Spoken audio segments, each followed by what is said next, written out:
Good evening, everyone, and welcome to an overcast Bourne Park in Bourne, Cape Cod, alongside Luke Brenneman.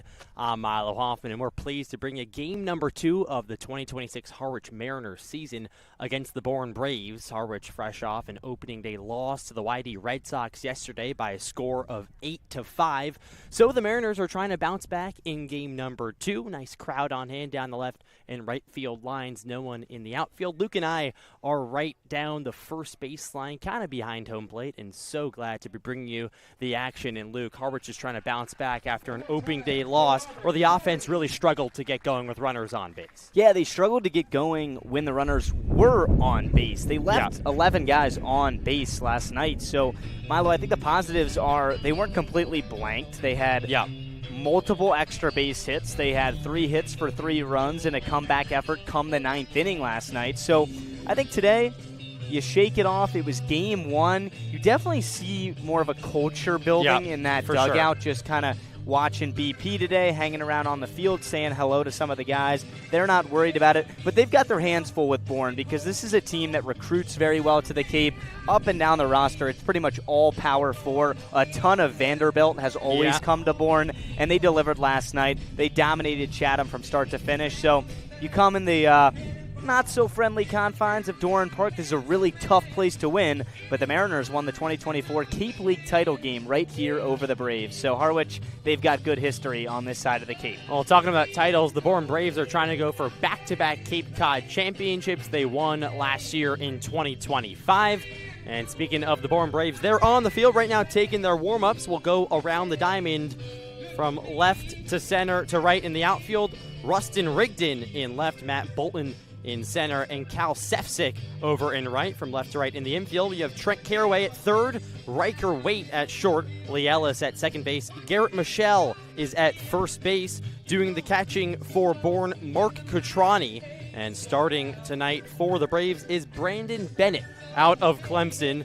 Pitched 22 innings this past season with a 2.05 ERA, 29 strikeouts, 8 walks, and 12 strikeouts per 9 innings. Someone who features a fastball, a slider, and a curveball.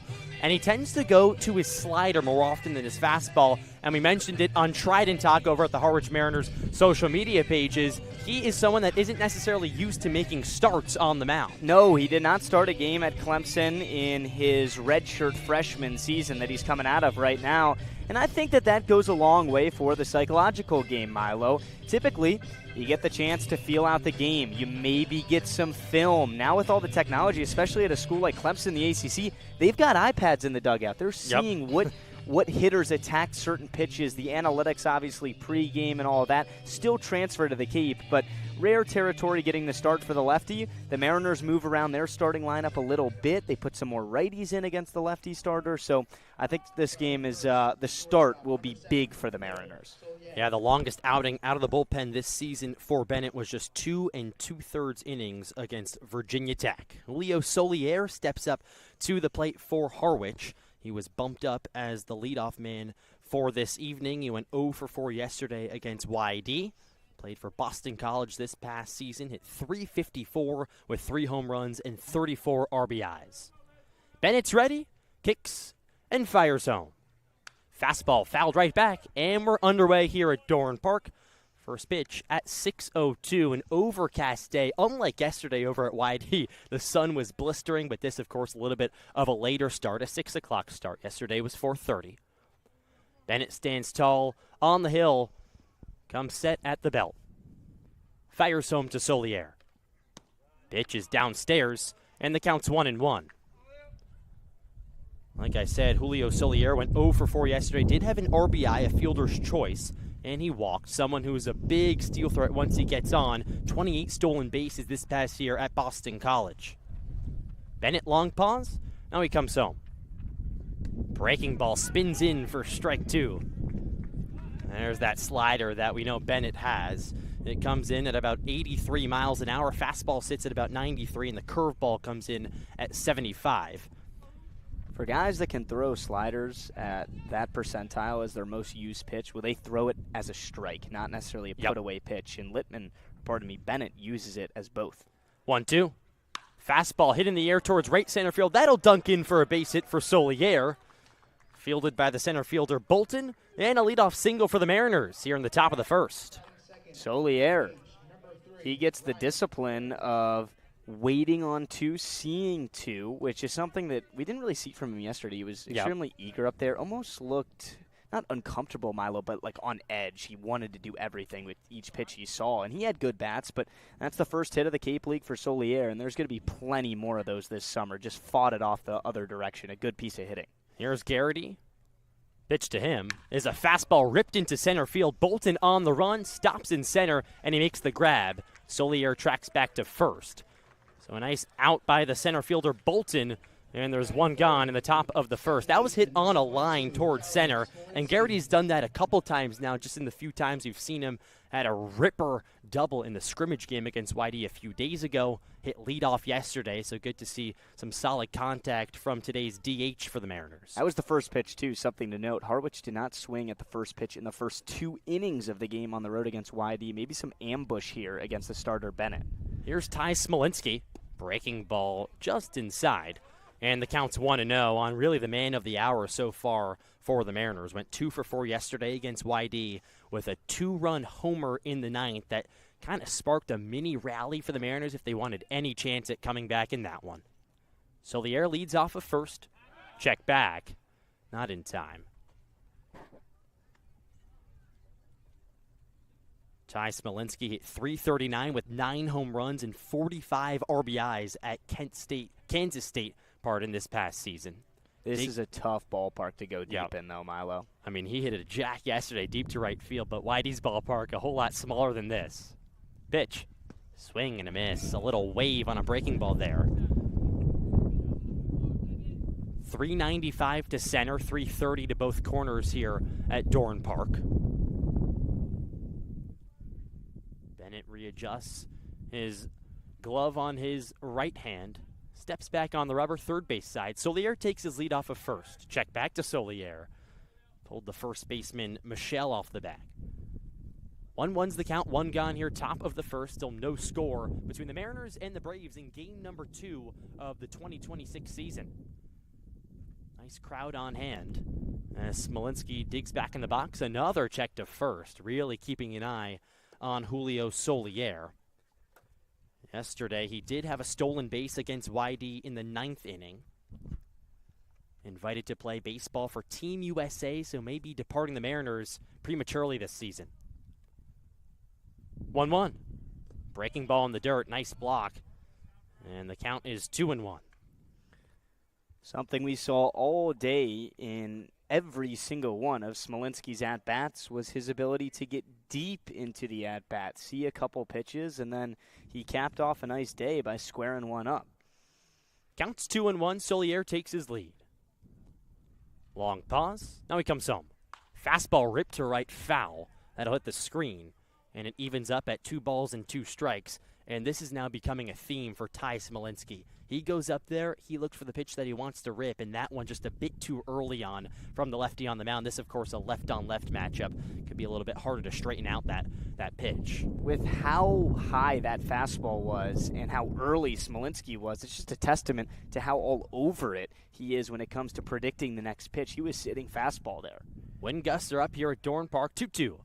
Fastball just misses inside, barely. Crowd thought that could have been strike 3, and instead the count runs full. You could probably hear it at home or wherever you're listening. The wind is a factor here at Bourne Park. Overcast skies, sun kind of peering out over in right field. Check back to first again for the 3rd time on Solier, and he's safe. It's going to be tough because Bennett's a lefty, so he's staring right at the first base bag, but with the contact Smolinski's had early on and at Kansas State, I think you put Solier and his speed in motion here on this full count action pitch. Payoff delivery. Here it is. Solier takes off, pitches inside, ball 4. So Smolinski reaches via the walk, and Solier up 90 feet. So the Mariners have runners on first and second, and that walk is our free pass of the game, presented by Cape Cod Community College. Go to Cape Cod Community College for free. Every program, no tuition or fees for those that qualify. capecod.edu/free for more. Sean O'Leary steps up to the dish. The lefty hitting third baseman with runners on first and second. He hits one in the air towards left field, but playable. Rigdon is there, stops, and he makes the chest high grab. Both runners stay put where they are. So it's the second out here in the top of the first. Still no score between the Mariners and the Braves in game number 2 of the 2026 season. And here's the guy that had numerous chances, it felt like yesterday, with runners on, had an opportunity with 1 out and the bases loaded, was Quentin Coates. So another crack at it here. 2 on with 2 out early on. The Mariners struck first on the road in the afternoon in Yarmouth Dennis, and it was with a 2-out knock. So we'll see if Coates can deliver on the road in Bourne. The big righty digs in, double steals on curveballs downstairs, pitch to third is in time. Oh, what a throw from the catcher Quattrani, and that retires the side here in the top of the first. The Mariners do leave runners on first and second, 1 hit, 1 walk, and no runs come across. We go to the home half on the Harwich Mariners Radio Network. We're honored to welcome All These Angels Foundation to tonight's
Back here at Dorn Park as we go to the bottom of the first, alongside Luke Brenneman, I'm Milo Hoffman, bringing you all Harwich Mariners baseball throughout the entirety of this season.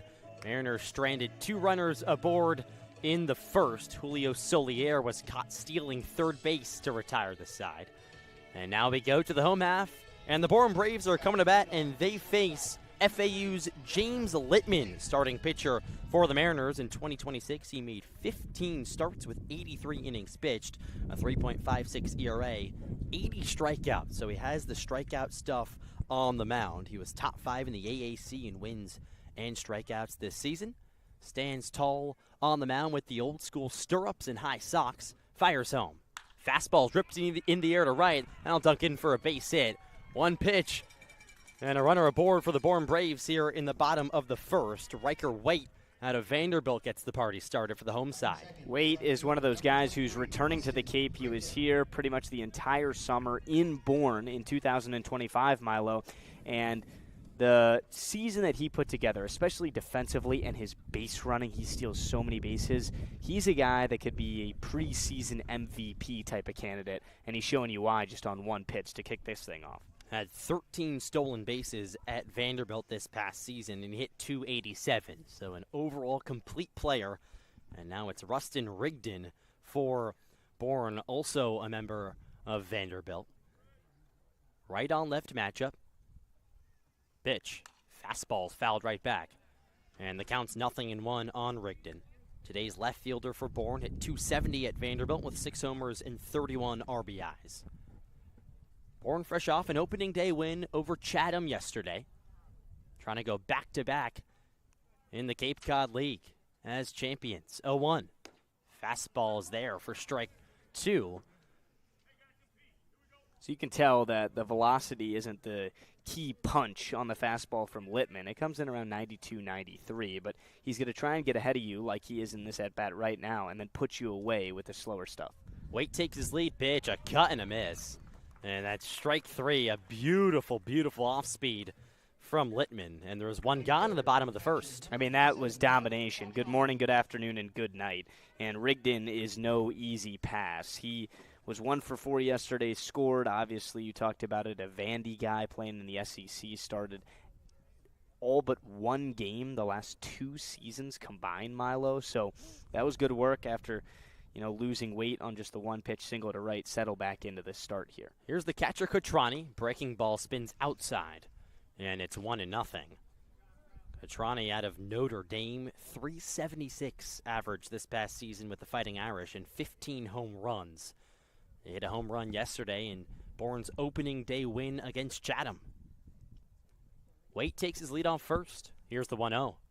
Breaking ball, called a strike on the outside corner, and Cotrani not a fan of that call. Yeah, Quattrani's always been animated. He was here last summer, was with Falmouth, then went to Bourne, finished the season with Bourne, and now he's back as a Brave. He's just one of those guys that hangs around the Cape League. 1-1. Breaking ball. Check swing. He did not go. And the count is 2-1. Umpires for today, Jeff Merzel at home, Jeff Kinney over at third, and Scott Panarin at first. 0-0 between the Braves and the Mariners here in the bottom of the first. Check back to first, and Waite is in there safely. That was a nice move from Littman. Put it right on the glove of Coates, which was bordering the bag. Probably never going to pick a guy like Waite off unless you really get him jumping just because he's so low to the ground and has speed. 2-1 on its way. Fastball rip foul down the left field line. And a couple of players in the dugout, including the third base coach of the Braves, had to duck out of the way on that one. Oh, boy, that is scary. It's actually their head man over there, Scott Landers. Scott Landers manning third base for the Braves. Of course, he brought back Quattrani from last season. If he got hit on that pitch, I don't know if he'd be bringing him back for a third season. I don't know if Quattrani wants to come back for exactly. a third season. This is 4th in summer ball on its own. So he's been all over the place. But the last 2 years on the Cape, last year Quattrani hit 250 in Falmouth, and when he came to Bourne, hit 280. So he's been better as a Brave. 2-2. Runner goes. Check swing. He did not go. Throw down to second. Not in time. It skips into center, but not far enough for Waite to take off for third. So a stolen base for Waite. Ooh.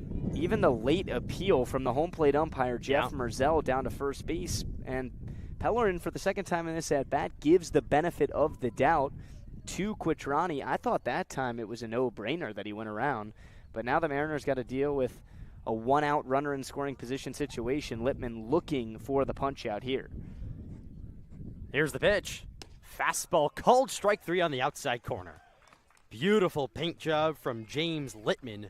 It's his second strikeout, and there's 2 gone in the bottom of the first. Yeah, Quattrani is not a guy that I would necessarily pick around right now. Sure, he jumps out with a long home run yesterday over 400 feet, but not at one point when Littman tested the borders of the strike zone did Quattrani fully commit. And I understand a good eye, a nice couple check swings, but on that final pitch, that was right there, and he didn't go. Here's Garrett Michelle, the first baseman. Breaking ball misses inside. And the count's 1-0 on the first baseman from Arizona State University. He hit 277 there with 3 homers and 20 RBIs. That's from the left side. Stands tall. Bourne in their navy tops with the white pants. 1-0. Fastball ripped in the air to right. Larson's there, though. Charges in, dives, and he makes the grab for out number 3. A nice nifty play from Colin Larson, his first start of the season, and the Braves strand Waite over at second. We go to the second here on the Harwich Mariners Radio Network.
Milton Cat is proud to power the Cape all season long as we go to the second. It's still 0-0 between the Mariners and the Bourne Braves here in game number 2 of the 2026 Cape Cod Baseball League with Luke Brenneman, Milo Hoffman.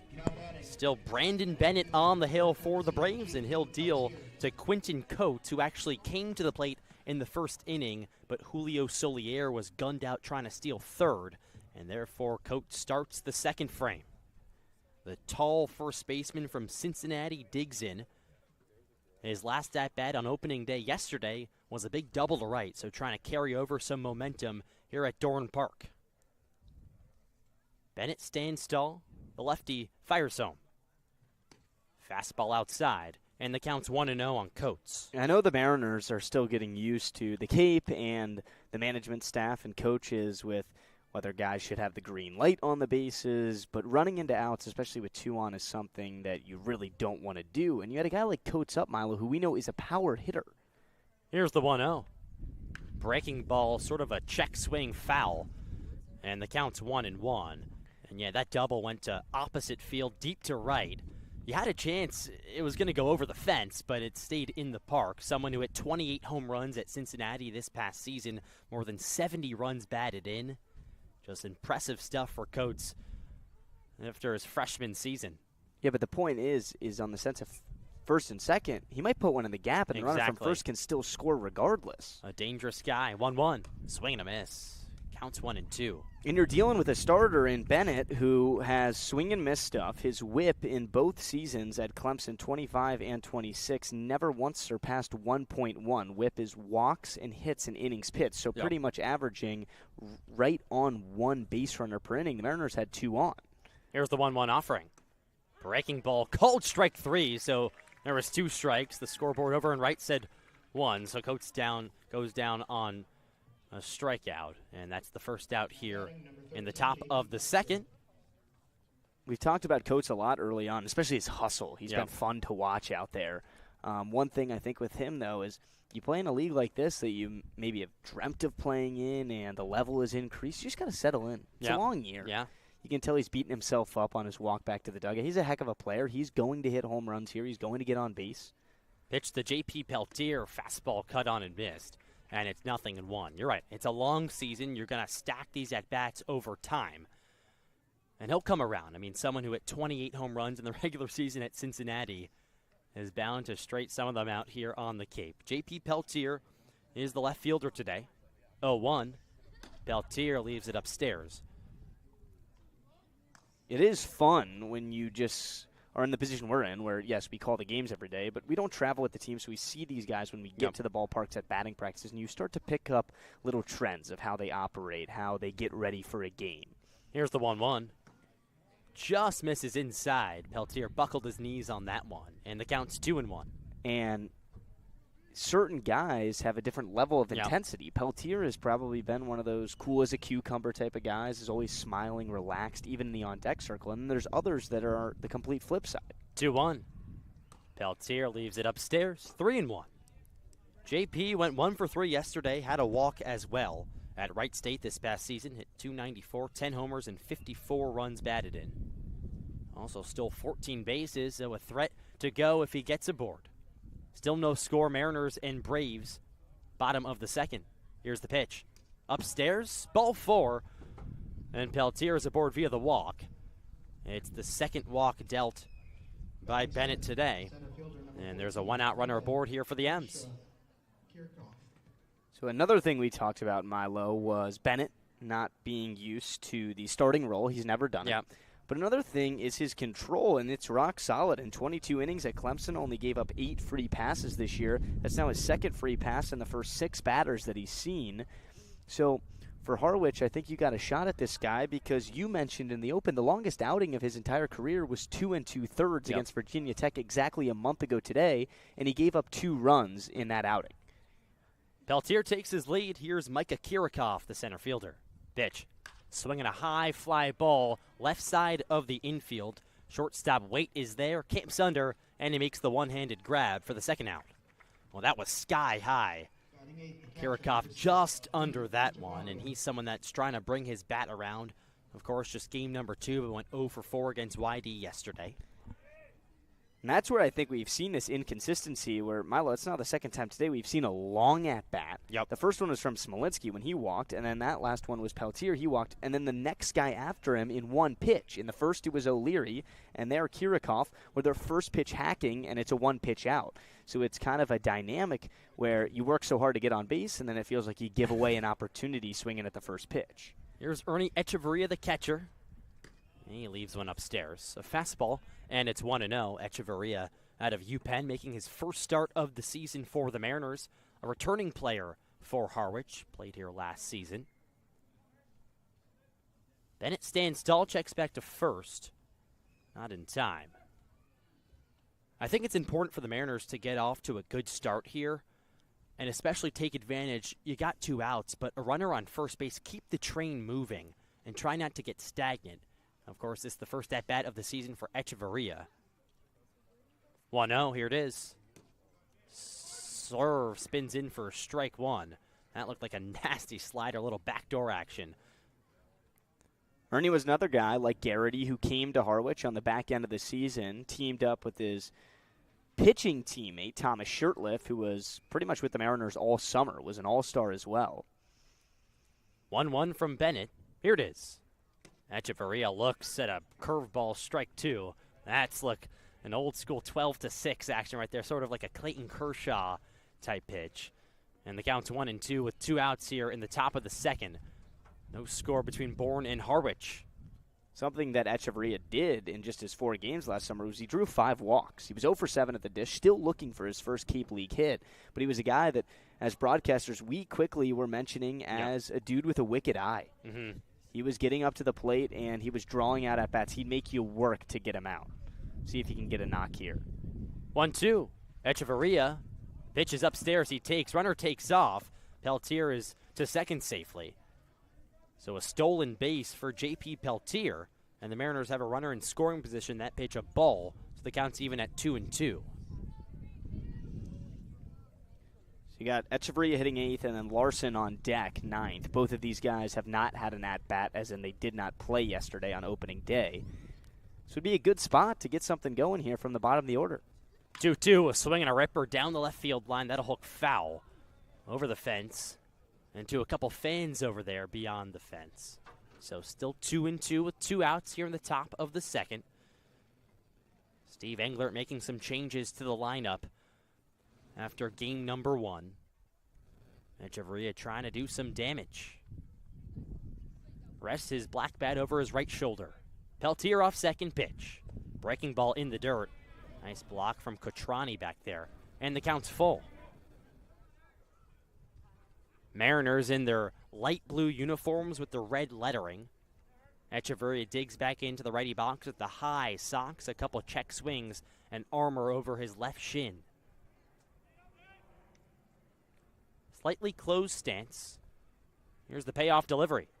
Fastball, broken bat, jam slot roller to short. Waite is there, picks it up and throws to first in time. And that does it in the top of the second.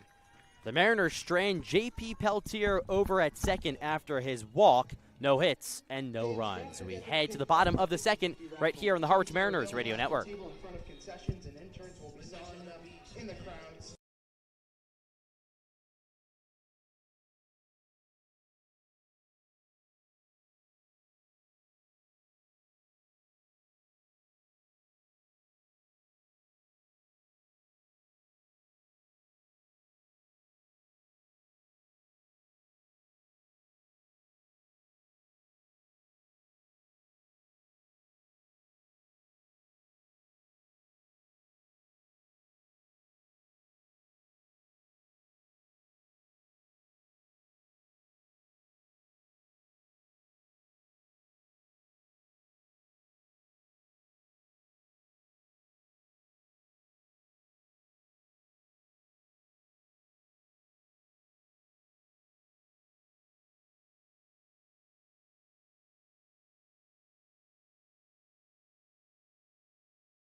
We go to the bottom of the second here at Bourne Park alongside Luke Brenneman. I'm Milo Hoffman. Still no score between the Mariners and the Braves in game number 2 of the 2026 Cape Cod Baseball League. It's still James Littman on the mound for the Mariners. And he'll deal to Cal Sefcik, the right fielder out of Cincinnati. Hit .302 this past season with the Bearcats. Just 1 homer and 17 RBIs. Righty digs into the box. Littman steps on the rubber first base side with his tall socks. Pitcher spins and fires home. Breaking ball clips the upper half of the zone for strike number 1. Cal Sefcik spent his last 2 seasons at Cincinnati, transferred over from Indiana after his freshman year, pitches down and away, and the count's 1-1. Yeah, and at Indiana, he only hit $167. Then he transfers to Cincinnati, hits .290, plays every day, knocks in 43. 1-1 is a strike on the outside corner, and the count's 1-2. Parlays that with a summer in Bourne where he had 60 at-bats and 24 hits. Yeah. That's a .400 batting average, which is ridiculous on the Cape. And we mentioned the wooden bats as well, more difficulty. 1-2, breaking ball hit high in the air, right field line, foul, out of play. And the count is still 1-2. There's some interesting seats behind us, not necessarily seats, but more like benches. Like an amphitheater? Yeah, an amphitheater look over here at Bourne Park. Good crown on hand. This is their second home game. Chatham visited yesterday. 1-2, breaking ball downstairs, and the count's 2-2. Sefcik's probably the best example that I've seen so far on the Cape of why the transfer portal can be so impactful. Because he went from Power 4 program to Power 4 program. 2-2, downstairs, and the count's full. All it takes is a switch in scenery. Right, it doesn't always have to be the great story where you come out of a mid-major and then, like a Yaxel Lenenberg. Right, yep. In college basketball. Payoff pitch, fastball down and away, ball 4. So a leadoff walk for Cal Sefcik and the Braves. It's the second straight inning in which the Braves have had the leadoff man reach. Riker White started off the game with a single. Now it's Andrew Costello, the DH today for the Braves. Played his college ball this past season at Wake Forest. Littman stands tall, now works from the stretch. Pitch. Fastball fouled right back in front of us. And the count is 0-1 on Costello. Hit .244 this past season with the Demon Deacons, 4 homers and 17 RBIs. Digs back into the righty box, stands at 5'11". Pitch. Fastball zings outside. It's 1-1.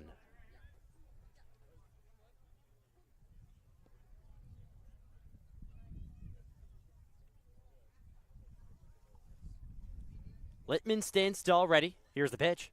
Fastball, this time called to strike on the outside corner, and it's 1-2.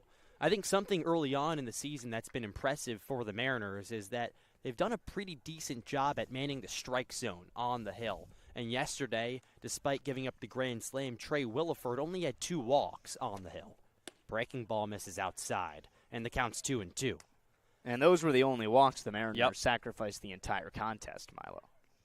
Struck out 14 yesterday. Of course I say that after the leadoff walk in this inning, dealt to Cal Sefcik.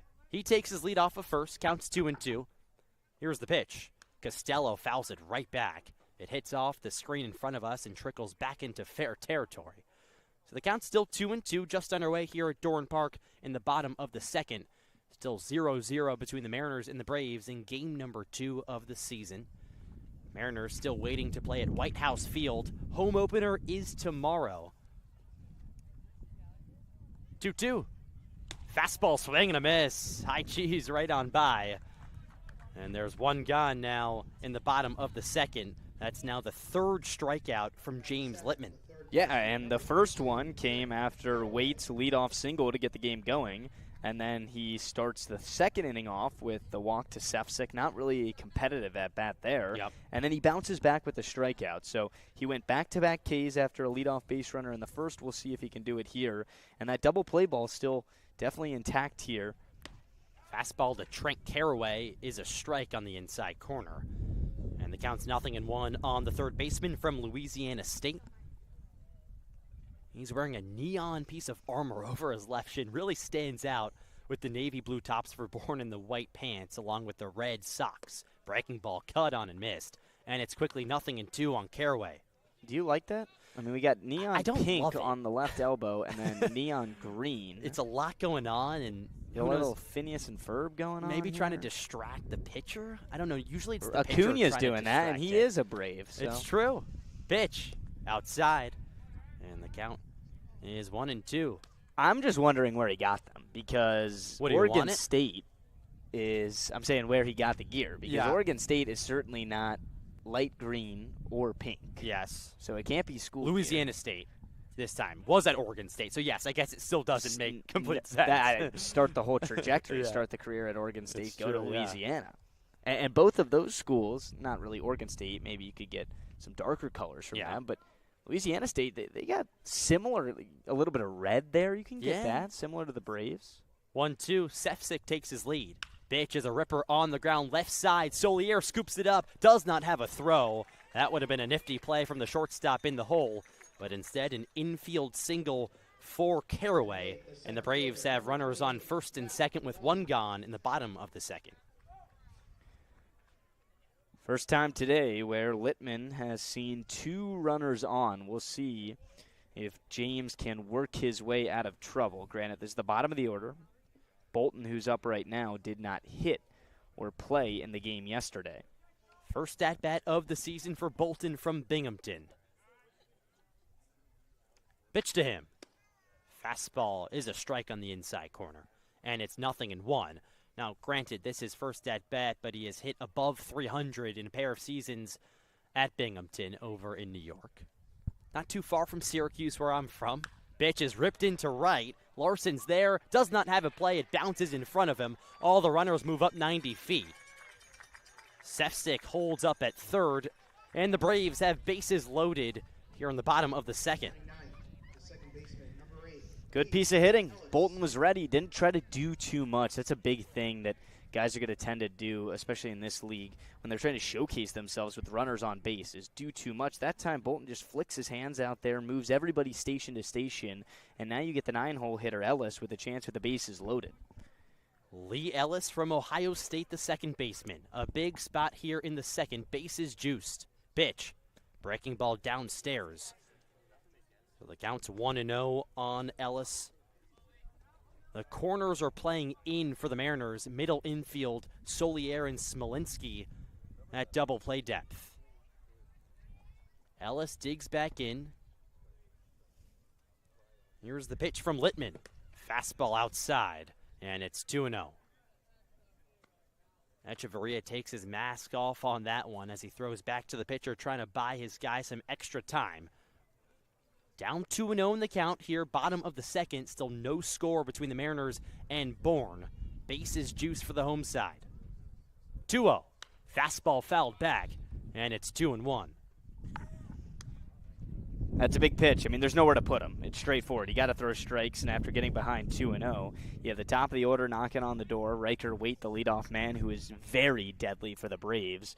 So Littman has no other choice. He's got to continue to go after Ellis, and you talked about him landing the slider a lot for a strike. It's not landing right now, so he might go back to the fastball here in a 2-1 count. Pitch. Fastball high and wide, and the count's 3-1. No place to put Lee Ellis. He hit .254 this last season at Ohio State. Digs back into the box, taps home plate a couple times, and rests his half-red, half-black bat along his right shoulder. 3-1. Fastball chopped on the ground, left side of the infield. Third baseman O'Leary to second one. On to first, a double play. 5-4-3, ring him up. And James Littman works into and out of trouble. The Braves strand the bases loaded. Still no score here at Dorn Park. We'll be right back. You're listening to the Harwich Mariners Radio Network. Restaurants, Cape Air.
Time for the third inning here in Bourne. No score, and the Mariners get out of trouble in the home half of the second. The starter, James Littman, working with the bases loaded and 1 out, dials up a 5-4-3 inning-ending double play. And Harwich keeps this game tied at 0-0. Alongside Milo Hoffman, I'm Luke Brenneman. It's Game 2 of the Cape League Summer, and the Mariners have 9-1-2 due up in the third. It'll be Larson, Solier, and Garrity. Larson rounding out the Harwich lineup tonight. This is his first at-bat in a Cape League game. Colin Larson from East Hampton, Massachusetts, about 3 hours away from Harwich. And he goes to Boston College. Coming off a year where he didn't play too much, hit .225, knocked in 21. First pitch, fastball right on the outside corner, called strike one. Left-on-left matchup with the starter Brendan Bennett. He's now into the third inning. Milo and I mentioned he did not go longer than 2 2/3 in college this entirety of a year at Clemson, where he had a 2.05 ERA.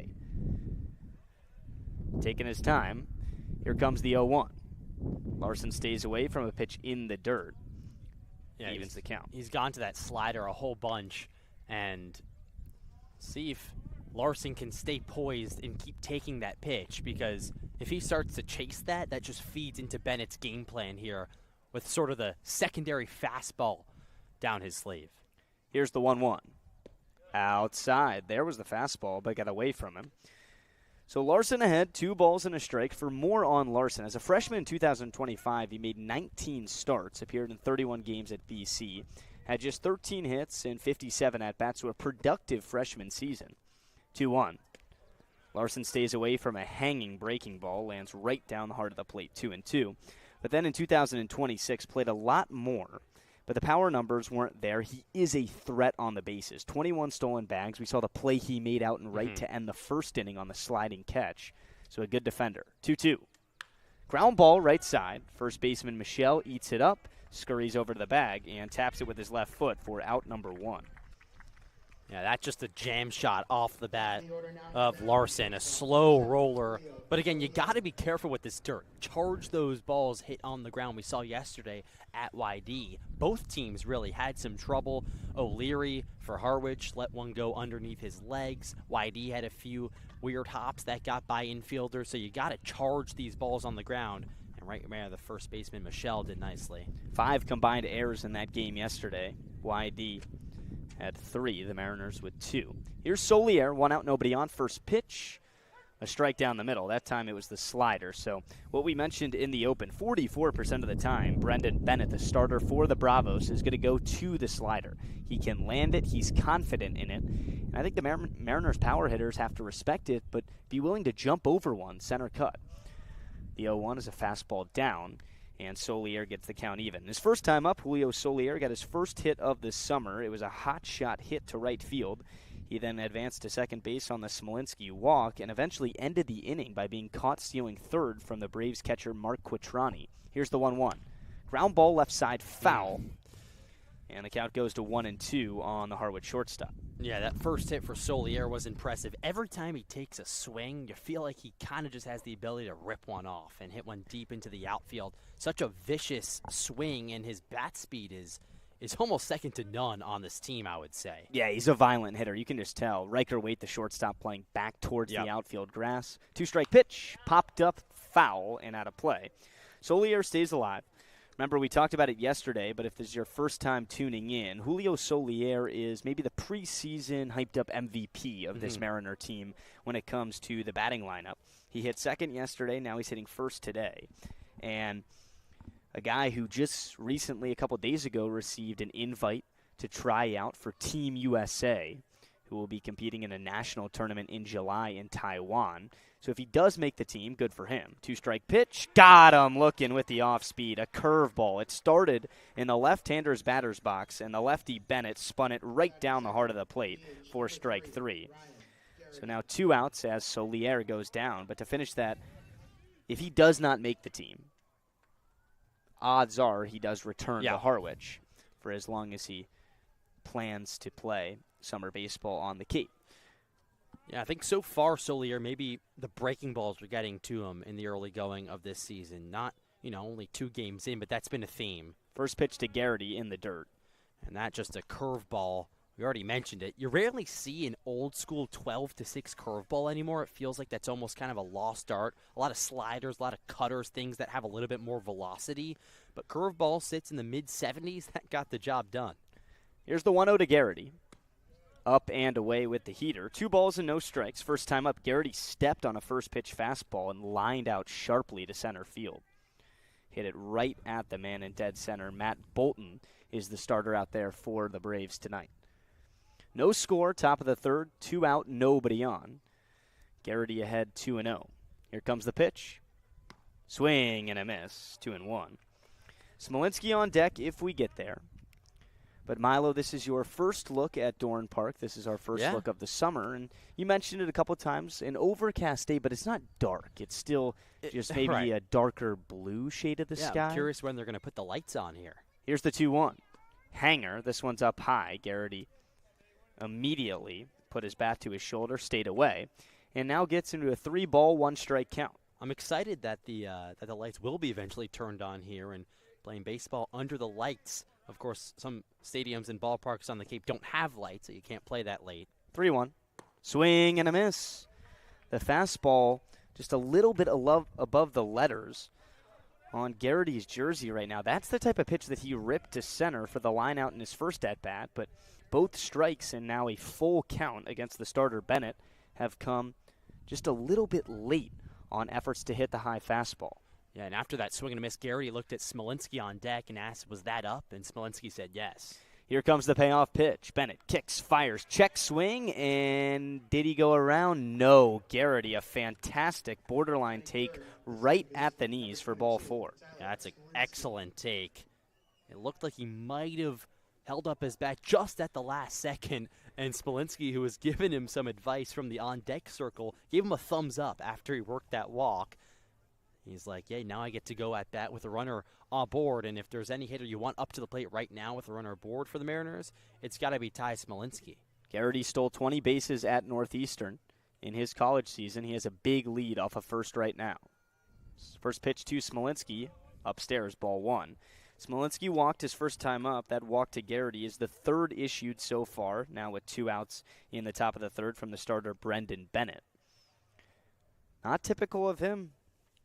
Just 8 walks and 22 innings of action at school, averaging about a walk per inning so far in his first Cape League start. He checks on Garrity at first, back with a dive. And the count's still 1-0 to the Mariner second baseman, Ty Smolinski. If you did not see Smolinski's defensive play yesterday on the road at YD, a behind-the-back pitch to the shortstop Solier to get a 4-6-3, just 1 out. It wasn't a double play, put out. It was number 3 on SportsCenter's top 10 plays this morning. And he parlayed that with a 9th inning no-doubt home run to right field. So I would say the Kansas State Wildcat is off to a pretty nice start in the Cape Cod Baseball League. Not just top 10. I mean, you're talking top three. Garrity off of first. Here comes the 1-0. Garrity goes. Pitches inside, called a ball. Throw down to second, not in time. Garrity steals a base, and now the Mariners have a 2-out runner in scoring position. Smolinski gets ahead in the count, 2 balls and no strikes. Yeah, Ryan Garrity, of course, a threat to steal a whole lot of bags for the Mariners. And he did that a whole bunch this past season at Northeastern. 20 stolen bases, like you said. You got to take advantage right now. A big 2-out backbreaker with a runner aboard. Garrity in scoring position, the 2-0. Smolinski waves and misses at a wicked slider.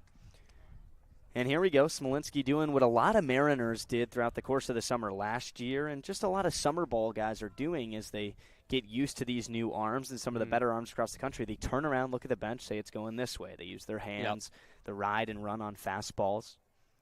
2-1 pitch. Smolinski, nubbler down the third base line. It's currently fair. It ricochets off the bag. Garrity goes past the bag. Ooh. Smolinski is going to get credit with the hit, but it looked like the ball may have hit off the bag and then hit Garrity. And yes, third base umpire just called him out. That's Jeff Kinney over there. It was obvious that the ball was going to hit the bag. It did. It popped straight up, and Garrity didn't stay on the bag. He rounded it like he was going to go home, and the ball just popped up and hit him for the final out of the inning. I thought Garrity might have been in foul territory when the ball hit him right there. He's still out. It was really close, because the ball is fair.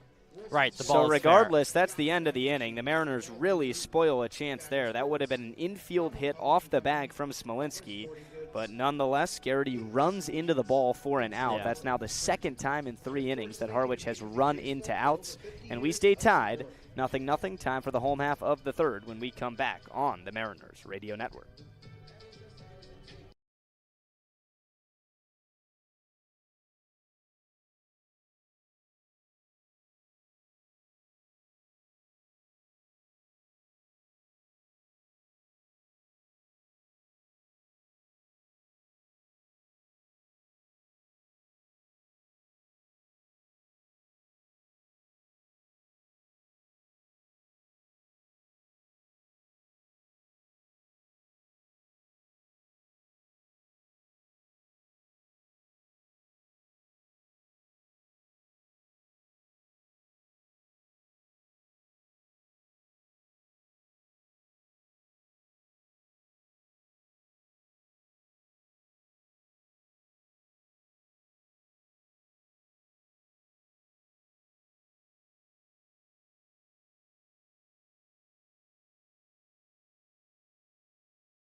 We're back here at Bourne Park, and after a very awkward inning-ending play, the umpires have conversed and talked for a couple of minutes, and now the Mariners are back in the batter's box. The runners are back on the bases, so Smolinski gets the hit. Garrity is at third base, And Milo, I'm not entirely sure if I can describe what they talked about because I don't know. Yeah. By checking the rules, if the ball had not been touched by an infielder and then hit the runner, the ball would still be a dead ball and be foul because Garrity was in foul territory. Yeah. But since he had touched the third base bag, he ran past it, the ball ricocheted off of the bag and then hit Garrity, the ball would be alive. So and a runner can be called out for interference with the ball if he's in foul territory. Yeah, I think they're trying to say that Garrity might have gotten back to the bag in time before it skipped back up and hit him. It was very bang, like you said, and I really, could tell him that he didn't now. I don't remember really seeing anything like this in the past. I mean, it was a slow nubbler that would have for sure been in hit. The issue was that Garrity should have never rounded third base. He rounded third like he might have, been trying to come home on the play, but instead, obviously, he should have just stuck to the bag, and therefore, I think there'd be less of delay. Now there's still, a talk between the umpires and manager Scott Landers down the third baseline here. A big delay in action. Right. This all started, we went to break thinking the inning was over. The runners got off the base, and Steve Englert came out. Yeah. Caused the set of umpires here tonight to converse about it. Then they send the runners back. There was an official motion of safe from the crew chief. And now Scott Landers is having his own 5+ minute conversation that does not look like it's going to end anytime soon the way he's going right now. Yeah, I mean, they are But I will not lie. It doesn't look like anybody is certain about what they're saying over there either. Right now Landers is pointing towards the outfield.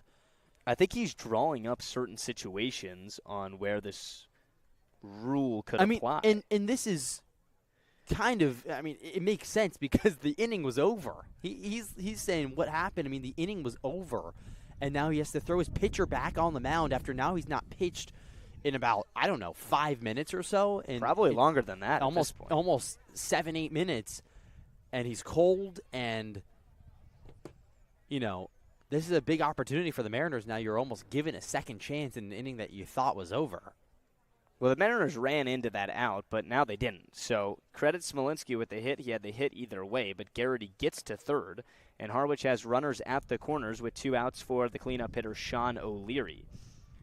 This could be quite the 2-out rally and take longer than expected if it does work out with an O'Leary base hit. He was 1 for 4 yesterday, had an RBI. That RBI came in the 9th inning. O'Leary was down to the Mariners' open bases with just 1 out after the home run from Smolinski. And Solier drew a walk, stole a base. O'Leary brought him home.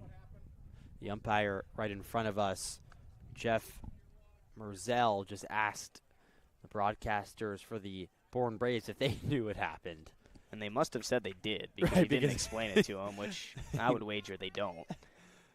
But nonetheless, it is Brendan Bennett who's now getting a full 2 minutes have gone by of warm-up pitches for a 2-out runner at the corner spot in the top of the third. But let's go. This is a big spot here for the Mariners. Cleanup hitter Sean O'Leary, the third consecutive lefty in the Harwich lineup, goes at the left-handed starter Bennett, which could be his last inning of his start.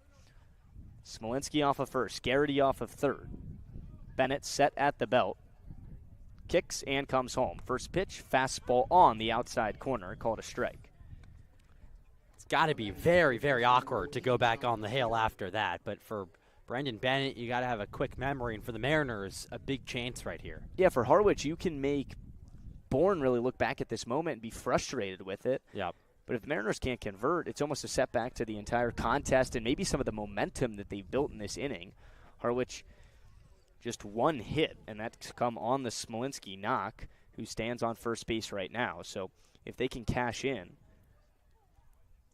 this will be a point that hopefully Mariner fans turn back to and say that was big to push Harwich over the top. Here comes the 0-1. Swing and a miss. Slider in the dirt. Had O'Leary reaching for that one, and it's quickly 0-2. Yeah, that slider, a left-on-left matchup, is tough to pick up from the hitter's perspective.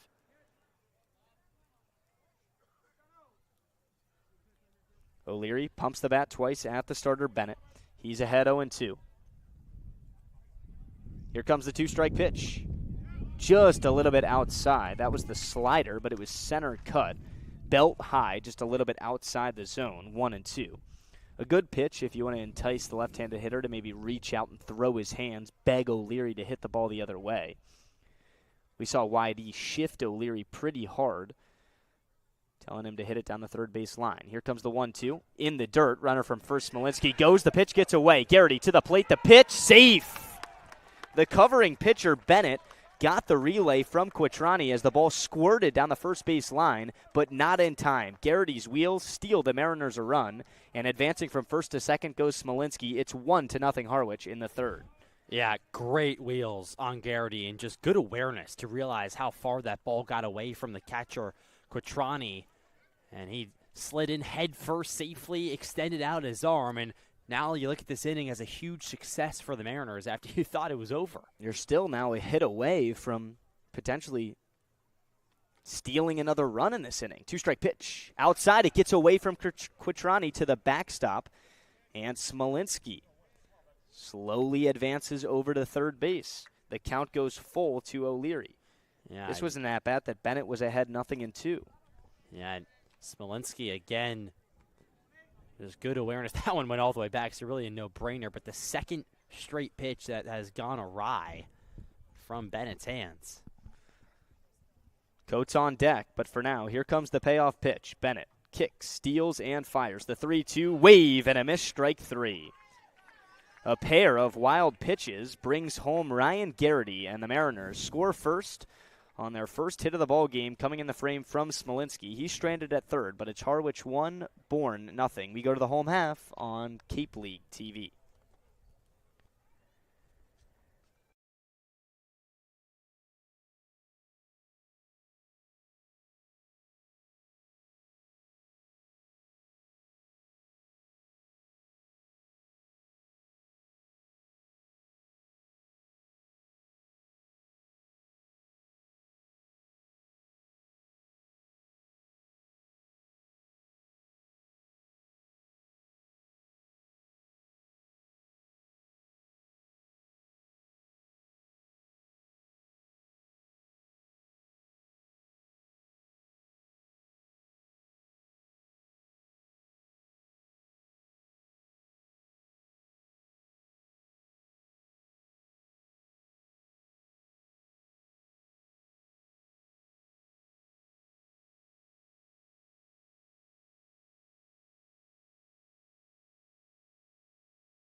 The Mariners take advantage of a little bit of luck, a couple good bounces, and a few wild pitches to get ahead 1-0 on the road at Doran Park against the Bourne Braves.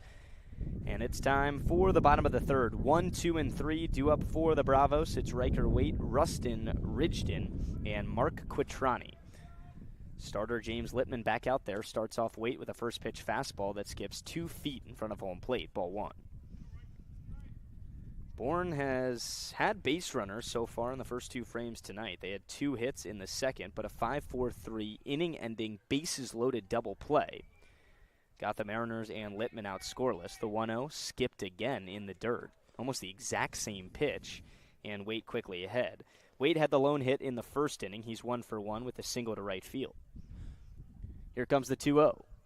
Down the middle, Waite just catches a piece foul, and the count moves to 2-1. Yeah, Waite is like that classic kind of shorter infielder that's going to just hit for contact, almost like a Stephen Kwan type guy in the big leagues. He's going to put bat on ball. He did that in the first. Now he's choking up. He's only got 1 strike on it. 2-1. Swing and a miss. That time Waite didn't catch any of that, and it's 2-2. So something Littman has done in these first 2 innings of his young outing is battle back, whether he's had runners on base, he's got out scoreless so far, or down in the count. The 2-2 chopped into the Harwich dugout. Look out, foul. And the count stays at 2-2. This is big for Littman. After the Mariners take the lead, you need a shutdown inning and don't let the Bourne Braves sort of crawl their way back into this one. I know it's only a one-run lead, but right now any lead is good for the Mariners. 2-2 outside, and the count goes full to Waite. Waite's a guy that just has confidence. You can feel it when he's in the box. He only stands at 5'10". 3-2 in the dirt, ball 4. And Waite gets on for the second time in that many tries with the leadoff walk in the third. Yeah, just spit on a pitch there in the dirt. And you're right. I can feel that confidence every time he's in the box. It's just when he was behind in the count, you knew that Littman was going to have to finish him off. I mean, he walked 15 times when he played last summer with Bourne. He struck out only 22, so almost as many walks as strikeouts last summer. And then he had 38 walks this past season at Vanderbilt, 53 strikeouts. So someone who is going to work those walks and work long at-bats. The Mariner catcher, Ernie Echeverria, getting his first start of the summer. Back-to-back throws over to first to check on the speed of Waite. He's back with the dive on both tries. So Waite can steal. Echeverria solid defensively as a backstop. This could be a fun battle to look out for. Ridgton in the batter's box, first pitch. Popped up, foul territory behind home plate. Borderline foul and just escapes the ballpark over the netting. 0-1. And a fan reached out his hand, tried to catch that one. That's a dangerous area. If that type of ball happened this way, I think we might have to make a play. Yeah. I mean, it was one of those that just barely dripped over. If you saw it spiraling down towards you, would you go out with your hand? Would you? You got to go out with the hand because you got to save the technology here, Milo. Right, it's a good point. Waite off of first, the 0-1. Upstairs with the heat. 1 ball and a strike to Rustin Ridgton. Back-to-back Vandy boys at the start of this Bourne Braves lineup. Ridgton on opening day, 1 for 4, scored a run. Got on with the single. 1-1. Checked his swing, called the strike right at the knees. That was a wicked slider from the starter Littman. And he gets ahead of Ridgton, 1 ball and 2 strikes. Yeah, fully buckled the knees there. Ridgton tripled his home run tally from 2 seasons ago at Vandy to this school year. And the 1-2, cut on and missed for strike 3. Littman went back to the slide piece in the same location. This time he drew a swing from Ridgton, and he swung and missed. So you look at the theme of the first 3 innings from the Harwich starter. First inning, Riker Waite, leadoff single. He strikes out the next guy, Ridgton. Second inning, leadoff walk, Kalsefsik. He strikes out the next batter, Costello. He gives up the leadoff walk in the third to Waite. He strikes out Ridgton for the second time today. So runner at first, 1 out. The Mariners lead by 1. And another check on the speed of Waite over there on first. That is the 4th strikeout so far of the start from Littman. Quattrani struck out as well his first time up in the opening inning. Waite goes from first, swing and a miss. Throw down to second, on the money. He's out. Ernie Echeverria. The pitch was outside and off speed, but still threw out Waite. A nice tag over there from Smolinski. Caught the ball about belt high and applied to the slide of Riker Waite. What a throw. Second base side of the bag over there at second, and wow. Good tag applied by Smolinski, and there you go. Big out number 2. 0-1. Ground ball foul. And Littman staying on the downhill. Why not? You steal an out with the help of your catcher, Echeverria. And that's primarily where Ernie has earned his spot on the Cape. He is one of the best defensive catchers out here. He caught a plethora of runners going last summer in just a short time. And we talked about his eye at the plate. Still looking for that first base hit as a Cape Cod leaguer. But he's doing it on the defense, and sometimes that's even better when you nab a guy like Waite. The 2-strike pitch. Quattrani, bouncing ball to short. Solier waits on it, steps into it, and makes the play for the final out. So after a leadoff walk, James Littman still retires the minimum in the 3rd inning. And the Braves go 1, 2, and 3. Quattrani the ground out, and Harwich consolidates the run in the top of the 3rd. We go to the 4th. 1-0. Mariners lead on the Mariners Radio Network.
Top of the fourth in Bourne, Eastern Propane and Oil is proud to recognize our hometown heroes throughout the Cape. If you are active duty military, a veteran, police, fire, or EMT personnel, you are eligible for a discount at Eastern Propane and Oil.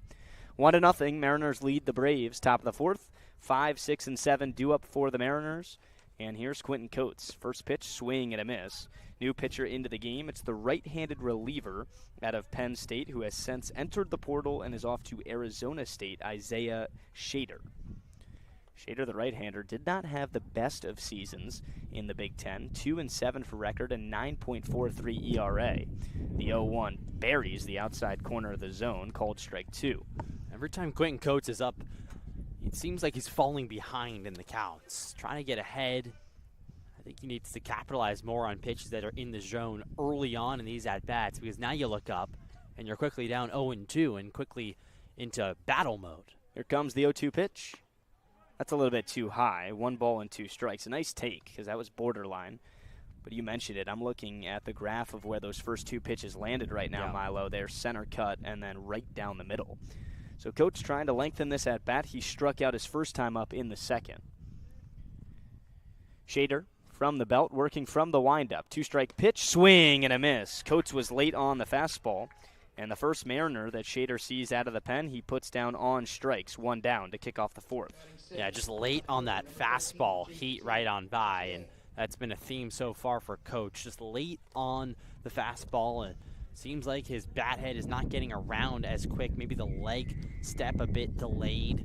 So trying to buckle down and work these at-bats a little bit longer. I think it really does go back, though, to falling down 0-2. It just changes the entirety of the plate appearance. Here's Peltier. First pitch, called a strike. Outside corner with the fastball. Shader been on the downhill since coming out of the pen. In the second inning, Peltier in his first at-bat got on base with a base on balls. The 0-1 hanging breaking ball lands on the corner. Back-to-back Mariner hitters behind 0-2 to the new arm into the game. The starter for Bourne, Brendan Bennett. His line ends 3 innings, 2 hits, 1 run, 3 walks, and 3 strikeouts. Here comes the 0-2. Swing and a miss at the slider in the dirt. Back-to-back Ks. That was domination from Shader out of the pen on Peltier. Got him on 3 pitches. This is now the second straight day where the Mariners have, forced the opposing starter out of the game and then instantly shut down by the reliever. Yesterday, Danny Nelson for the YD Red Sox had 5 strikeouts out of the bullpen for YD. Almost deja vu here for the Mariners. Back-to-back Ks from Shader out of the pen for the Braves tonight, but still plenty of work to do. Here is Micah Kirikoff. First pitch, a little bit up and in, ball 1. Kirikoff looking for his first hit as a Mariner. Was 0 for 4 yesterday, struck out twice. And today got a first pitch fastball in the second, popped it up to the shortstop Riker Waite. Shader kicks and deals. Down low. Every time Kirikoff takes a pitch, he steps out of the box and then readjusts. So the count's 2-0 on the Mariners center fielder, Micah Kirikoff. Shader comes home in the dirt. It hit the plate, then ricocheted into Mark Quattroni's catching mask. Those are scary because masks, they're high-tech. They cover your whole face, but maybe one could pop up there close to your neck, especially on a weird hop after those plates are rubber, so they're bouncy. Yeah, from where we are, too, we could really feel that and hear that. Didn't look like it felt too good. 3-0 pitch. Get me over fastball is right there. Kirikoff didn't like it, but he's going to have to dig into this at-bat. Top of the fourth flying by. Coates started out, got struck out, and then Peltier, the same result. Kirikoff in a more favorable count this time around. 3-1. Shader. Ground ball right back to the pitcher. He gloves, scurries over the base, pitches underhand. A 1-2-3-4 from the Braves and the new arm out of the pen, Isaiah Shader. And the Mariners will have to hold on to their 1-run lead when we come back in the bottom of the fourth on the Mariners Radio Network. Available now on iOS, Android,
We're back here in Bourne. The Mariners lead the Braves 1-0. Time for the home half of the fourth.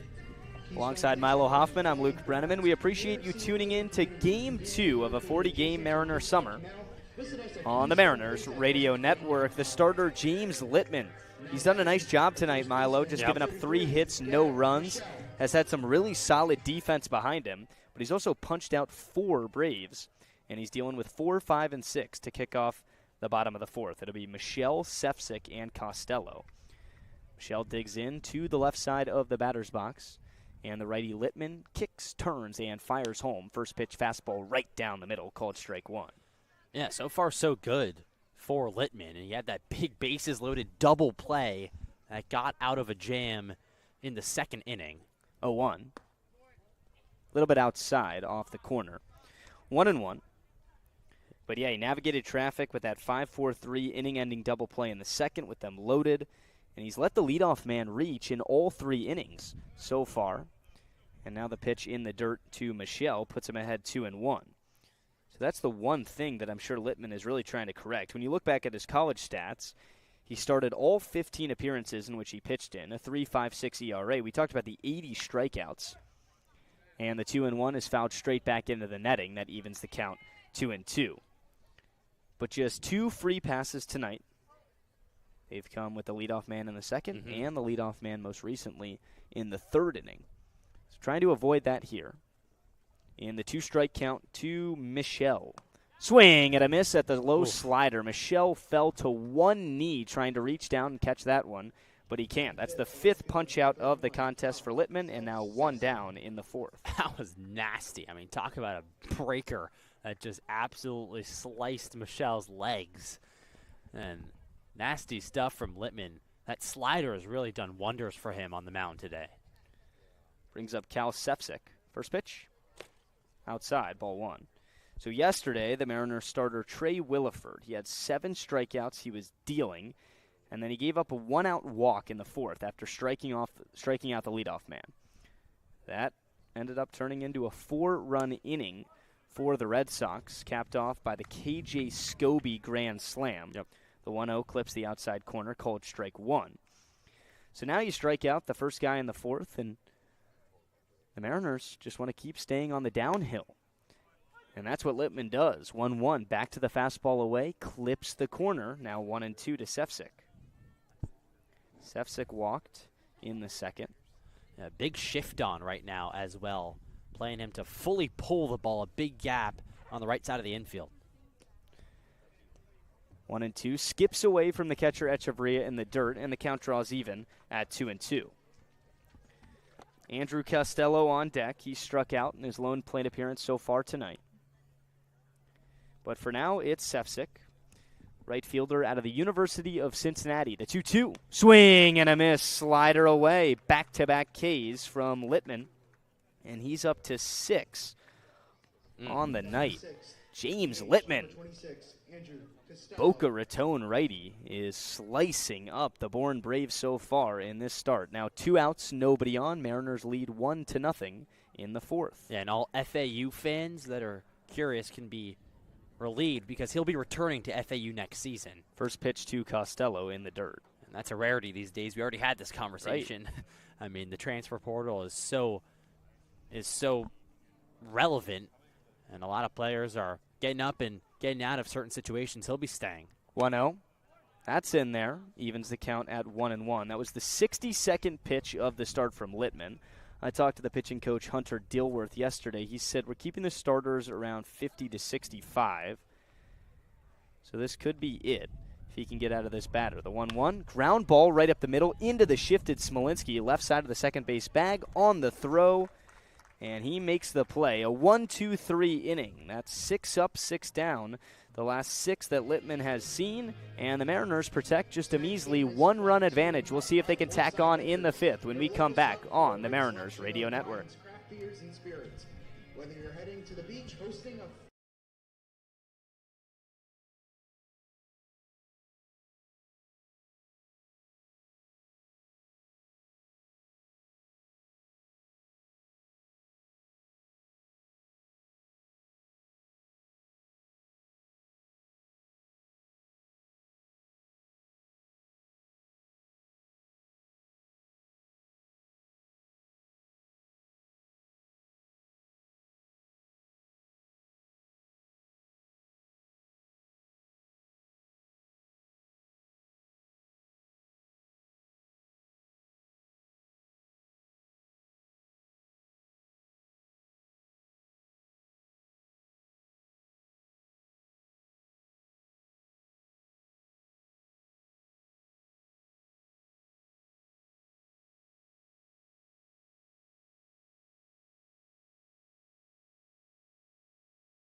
Back here at Bourne Park, we go to the top of the 5th.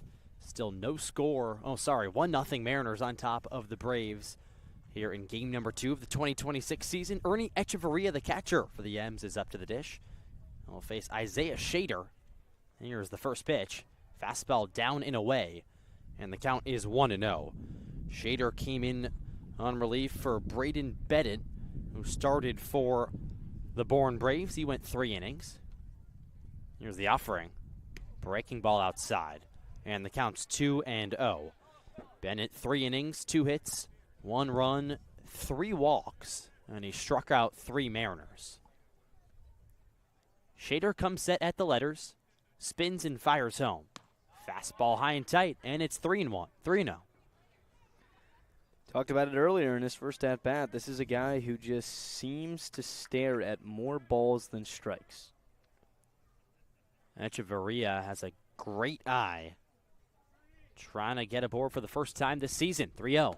Downstairs, and he does. A 4-pitch walk. He disposes his bat, and it's a leadoff man aboard for the Mariners here in the top of the 5th, trying to add on to their slim 1-0 lead. Yeah, their 1-run lead was not enough yesterday going into the middle innings, so we'll see if they can tack on a couple more here come the middle innings and not run away with this one, but give themselves a little bit more insurance as we head into the middle frames, and that's when both teams start going to the bullpen. For Shader, when he came in the 4th, Milo, he put the Mariners down in seconds, it felt like. Yep. So a leadoff walk, that's good news. Fastball swing and a miss from Colin Larson, and it's 0-1 on the right fielder. Yeah, Shader come on, struck out the first 2 batters he saw in Quentin Coates and J.P. Peltier, and then forced a ground out on Micah Kirikoff, the Mariners center fielder. Echeverria takes his lead off of first. The lefty Larson at the dish. Pitch. Fastball sliced foul behind the plate, and it's 0-2. That's a good sign for Bourne, where Shader loses Echeverria, the 8-hole hitter, on 4 pitches, and then he bounces back quickly. Gets ahead of Larson 0-2. 1-0 Mariners on top of the 5th. Echeverria, the leadoff man in the frame, aboard for the Mariners. Larson crouches in the lefty box. 0-2. Larson swings and misses at a fastball.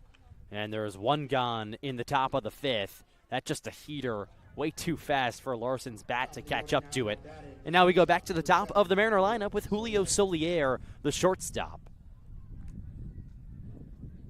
Solier so far today is 1 for 2. He singled to start off the game back in the 1st. And then he struck out in the 3rd. I mean, this is rare for Shader. He struck out 38 guys, but that was in 48 2/3 innings at Penn State. He struck out 3 of 5. Shader's pitch, Solier shows bunt, pulls it back because the fastball was way high. And the count is 1-0 on the Mariners shortstop. He had 30 walks in his college season as well, so we saw Echeverria walk. Sometimes this guy can get wild, and I'm starting to think that that might be correlated with his 9.43 ERA. 1-0. Here it is. Breaking ball downstairs. Solier hits his little patented skip as he brushes off some dirt, walks around the dish. He's ahead 2-0 in the count, with Echeverria leading off of first base. Ryan Garrity on deck for the Mariners. They hold a slim 1-0 lead, trying to pick up their first win of the season here in game number 2. Duo. Fastball downstairs. Solier ducks with the pitch, and it's 3 balls and no strikes. I mean, this has been an uncompetitive at-bat because there's been 3 consecutive pitches outside the zone, Milo, but this is the violence that Solier brings to the batter's box with him, where he's jumping up and down, he's skipping, he's motioning to the dugout. He's into it when he gets the opportunity to hit. 3-0. Check back to first before the pitch. And Echeverria is in sliding safe. Echeverria, not someone that really expected to steal a base. Only had 2 stolen bases this past year at UPenn. Solier ahead in the count, 3 balls and no strikes. Waves his all beige bat in the righty box. 3-0, here it is. Fastball clips the outside corner, and it's 3-1. Lights are now on here at Bourne Park as the sun is beginning to set.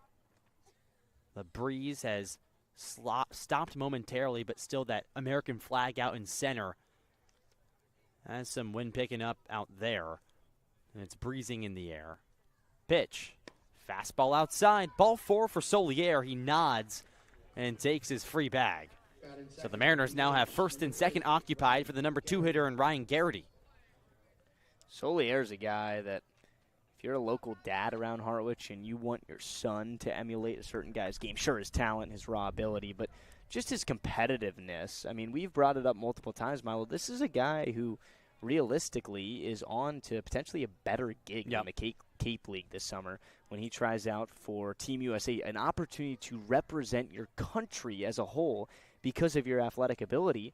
And whether it's the waning days or not of his first stint here in Harwich, he's a grinder. He seems like the guy, and we talked about it earlier that certain guys have different ways of showing this type of characteristic, but he cares. He cares about the win-loss. He's not here to just hit home runs because you could just tell by the bat flip he's excited to draw a walk and get on base and provide and set up the other guys. So Julio Solier has been impressive just in every level of his game. We knew his talent. We've already saw his defense, but now doing it today 2 times on base in his first 3 tries. And a lot of the times in summer ball you see players over-aggressive because they want to take advantage of these at-bats. But Solier is willing to take one for the team. Here's the pitch to Garrity. Off-speed is in there for a strike, and it's 0-1. Big spot here in this ball game for the Mariners. Runners on first and second with 1 gone. They're on top 1-0, trying to extend this lead. Garrity so far today lined out in the first, and he walked in the third. He scored the lone Mariner run. Pitch. Off-speed way upstairs. It forces the catcher Quatrani to his stand, and now it's 1-1. I'm surprised he caught that. He had to go stand up, but also bend his back. He was kind of hitting the limbo to reach out and grab it, and barely caught it in the webbing of his glove. 1-1. Here it is from Shader. Long pause, comes home. Fastball downstairs. That skimmed the dirt, and it's 2-1. So something to note, when Shader put the Mariners down in order in the 4th with 2 strikeouts, he was working primarily from the windup.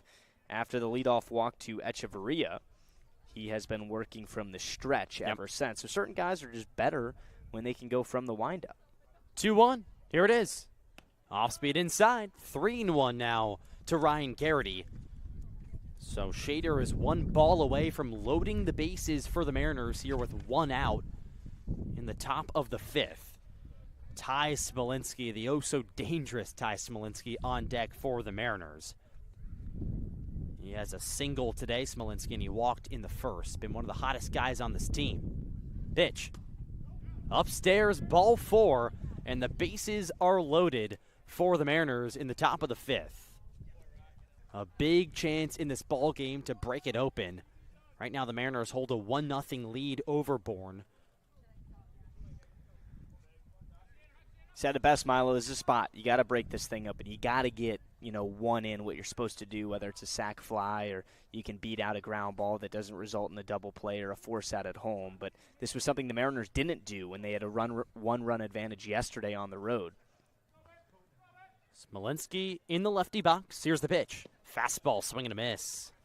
And the first thing you got to do after a guy walks the bases loaded, that's how everybody has gotten on base in this inning, is you might have to see a few. Because I think that slider that Shader just started Smolinski with was outside of the zone. Well, he definitely didn't try to see a few, Smolinski, trying to attack that first offering. 0-1. Here's the pitch. Fastball hit high in the air, left side of the infield. It goes into shallow left. Rigdon's there, and he makes the grab. No tag from Echeverria at third. A big out recorded for the Braves, and there's 2 gone now in the top of the 5th, and Smolinski cannot bring home the crucial run. Those ones sting because any ball that's hit somewhat hard is going to bring in a run. A gapper blows it open. And now you put a lot of pressure on Sean O'Leary, but that's why you ask guys like him to hit cleanup. Sean O'Leary 0 for 2 today, a fly out in the first, and he struck out back in the third.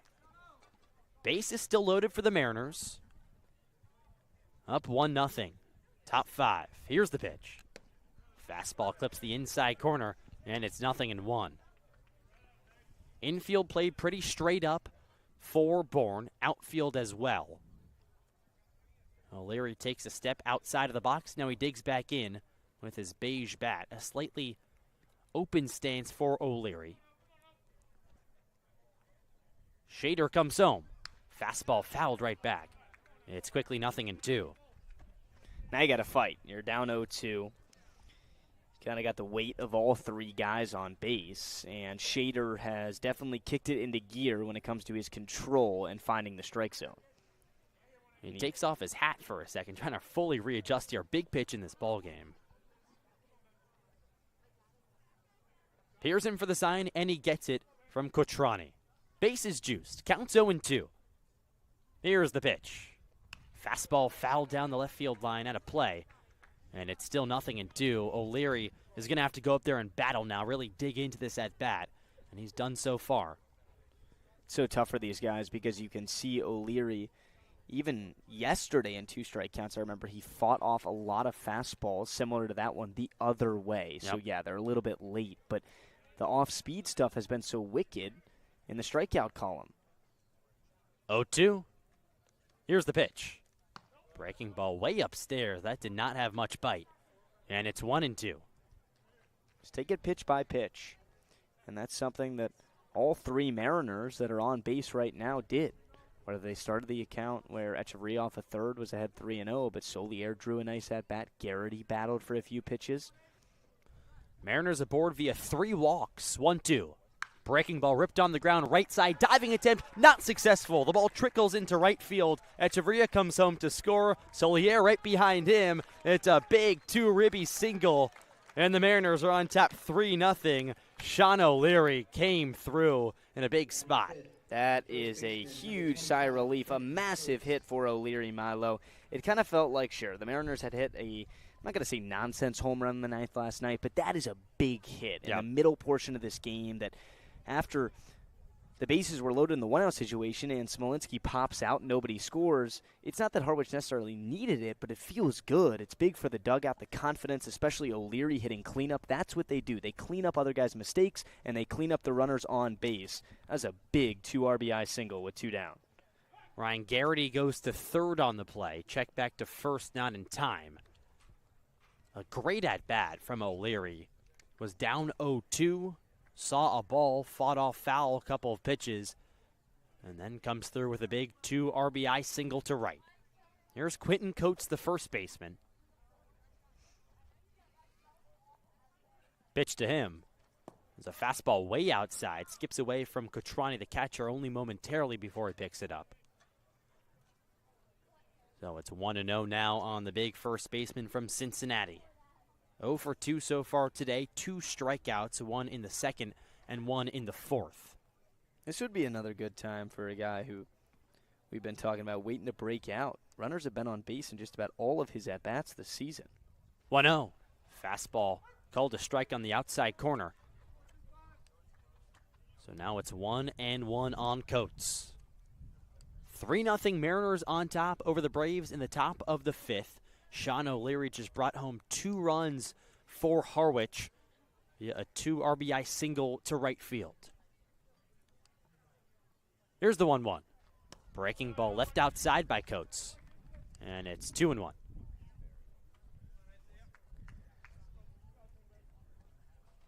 Readjusts his white batting gloves and he steps back into the box. He doubled yesterday. That so far is his only hit through the first 2 games of the season. Here's the 2-1. Fastball outside. Ball gets away from Cotrini. Coming home to score is Garrity.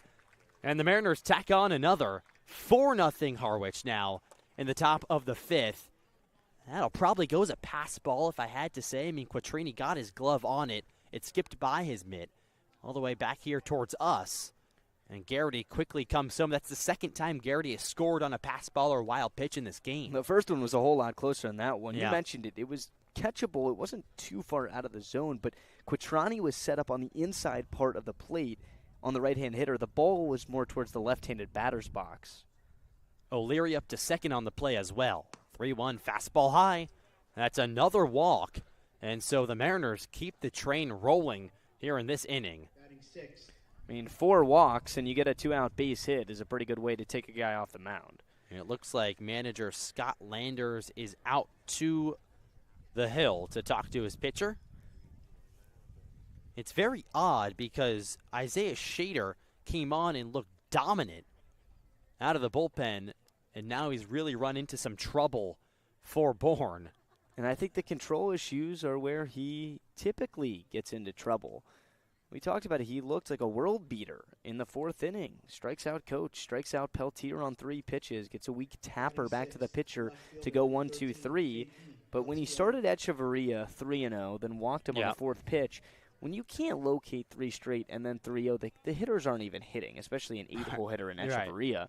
So that showed a flaw, and then you deal with the top of the order, so you got to pick around Solier. Then he does it to Garrity, and he almost got out of it because Smolinski popped out, and he was ahead of O'Leary 0-2, but you really have to credit Sean O'Leary for everything with this rally, his 2-out knock, his ability to bring runners in, and now I think the Mariners may be just getting started here in the 5th.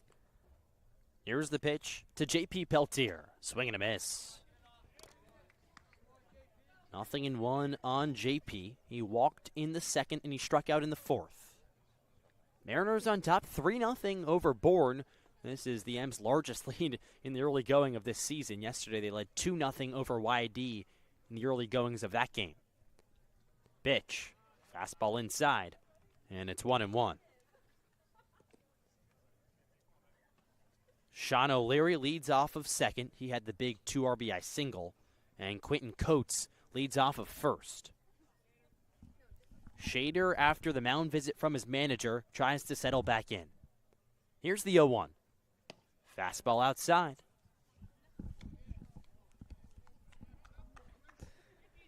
I always wondered how tough it is for hitters when a guy has been wild, because there's runners on base, so you want to do damage, and you want to get something center cut. But you never really know what you're going to get because I don't know if the pitcher knows what he's going to get. Here's the pitch. Breaking ball hit on the ground right side of the infield. Ellis drifts to the glove side, picks it up, fires to first in time. And that'll do it in the inning. But it's a big one for the Mariners. 3 runs come across, a big 2 RBI single from Sean O'Leary, and then Ryan Garrity touches home via a wild pitch. M's on top 4-0. They go to the bottom of the 5th on the Harwich Mariners Radio Network. People proudly supports the Bourne Braves baseball.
Back here at Dorn Park as we go to the home half of the 5th. The Mariners now have a 4-0 lead after tacking on 3 in the top half of the inning.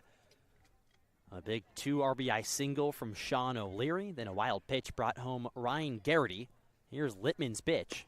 Fastball clips the bottom half of the zone for a strike, and it's 0-1 on Trent Carraway. And how about James Littman? He's been absolutely dealing in his 5th inning of work for the Mariners. 0-1. Misses outside with the heat, and the count's 1-1. Littman's really done it all. It's been a diverse 4 innings, Milo. 6 strikeouts. That jumps out. But, I mean, he's let runners on base. He's given up 3 hits. The Mariners only have 3 hits, good for their 4 runs. 1-1, breaking ball hit high in the air, foul territory down the left field line. O'Leary, the third baseman, gives it a look, but he sees it into the stands. And a whole bunch of kids are going to run after that one and try to receive a souvenir. There's about 10 of them. Now the girls are coming along. Like 15 kids over there. Everyone in action over here at Durham Park as the sun is setting, the lights are on. And Trent Caraway is up at the dish trying to battle, down 1-2 in the count. I mean, this guy's got all the accessories. Yeah, we already talked about it once. He has the neon green armor over his left shin, the pink over his left elbow. He's got the iPhone 25 in his back right pocket. 1-2. Breaking ball hit high in the air. That looks like it'll be playable. Foul territory. O'Leary, the third baseman, this time camps under, and he makes the one-handed grab for out number 1. So 2 sky fly balls left side of the infield. The first one out of play. The second one, O'Leary camps underneath.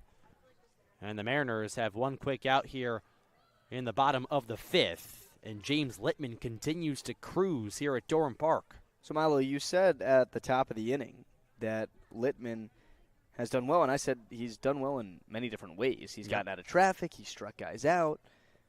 Matt Bolton fouls one back, and the count's 0-1 on the center fielder. But I think the biggest thing that sticks out is there's really been no hard contact. Yeah. 3 hits. He's worked around traffic. I mean, one of the hits was an infield hit, and the other 2 just kind of dunks into right field. 0-1 upstairs with a fastball, and the count's 1-1. He's avoiding the barrel, and that's one of the most important things as a pitcher, but he's also commanding the strike zone. He's done an excellent job at limiting the walks, just 2 walks dealt out by Littman. Fastball ripped in the air towards center field. Kirikov backs on the track, looks up, and he does not have a play. It bounces off the wall. Chugging around second is Bolton. He slides into third safely. That ball just kept on carrying over Kirikov's head, and it bounced at the base of the wall. From our vantage point, I thought that might have been a home run. But instead, it's a triple now for Matt Bolton. And just as we were praising the Mariner pitcher, now there's a runner on third with less than 2 outs. That one was squared up, Milo. And he also got it way up there where if you see in dead center field, there's a flagpole. And the wind has been pushing out all night. The wind has kind of been gusty where it's off and on. But Kirikov, he thought it was going to go right to him. He didn't even start sprinting back.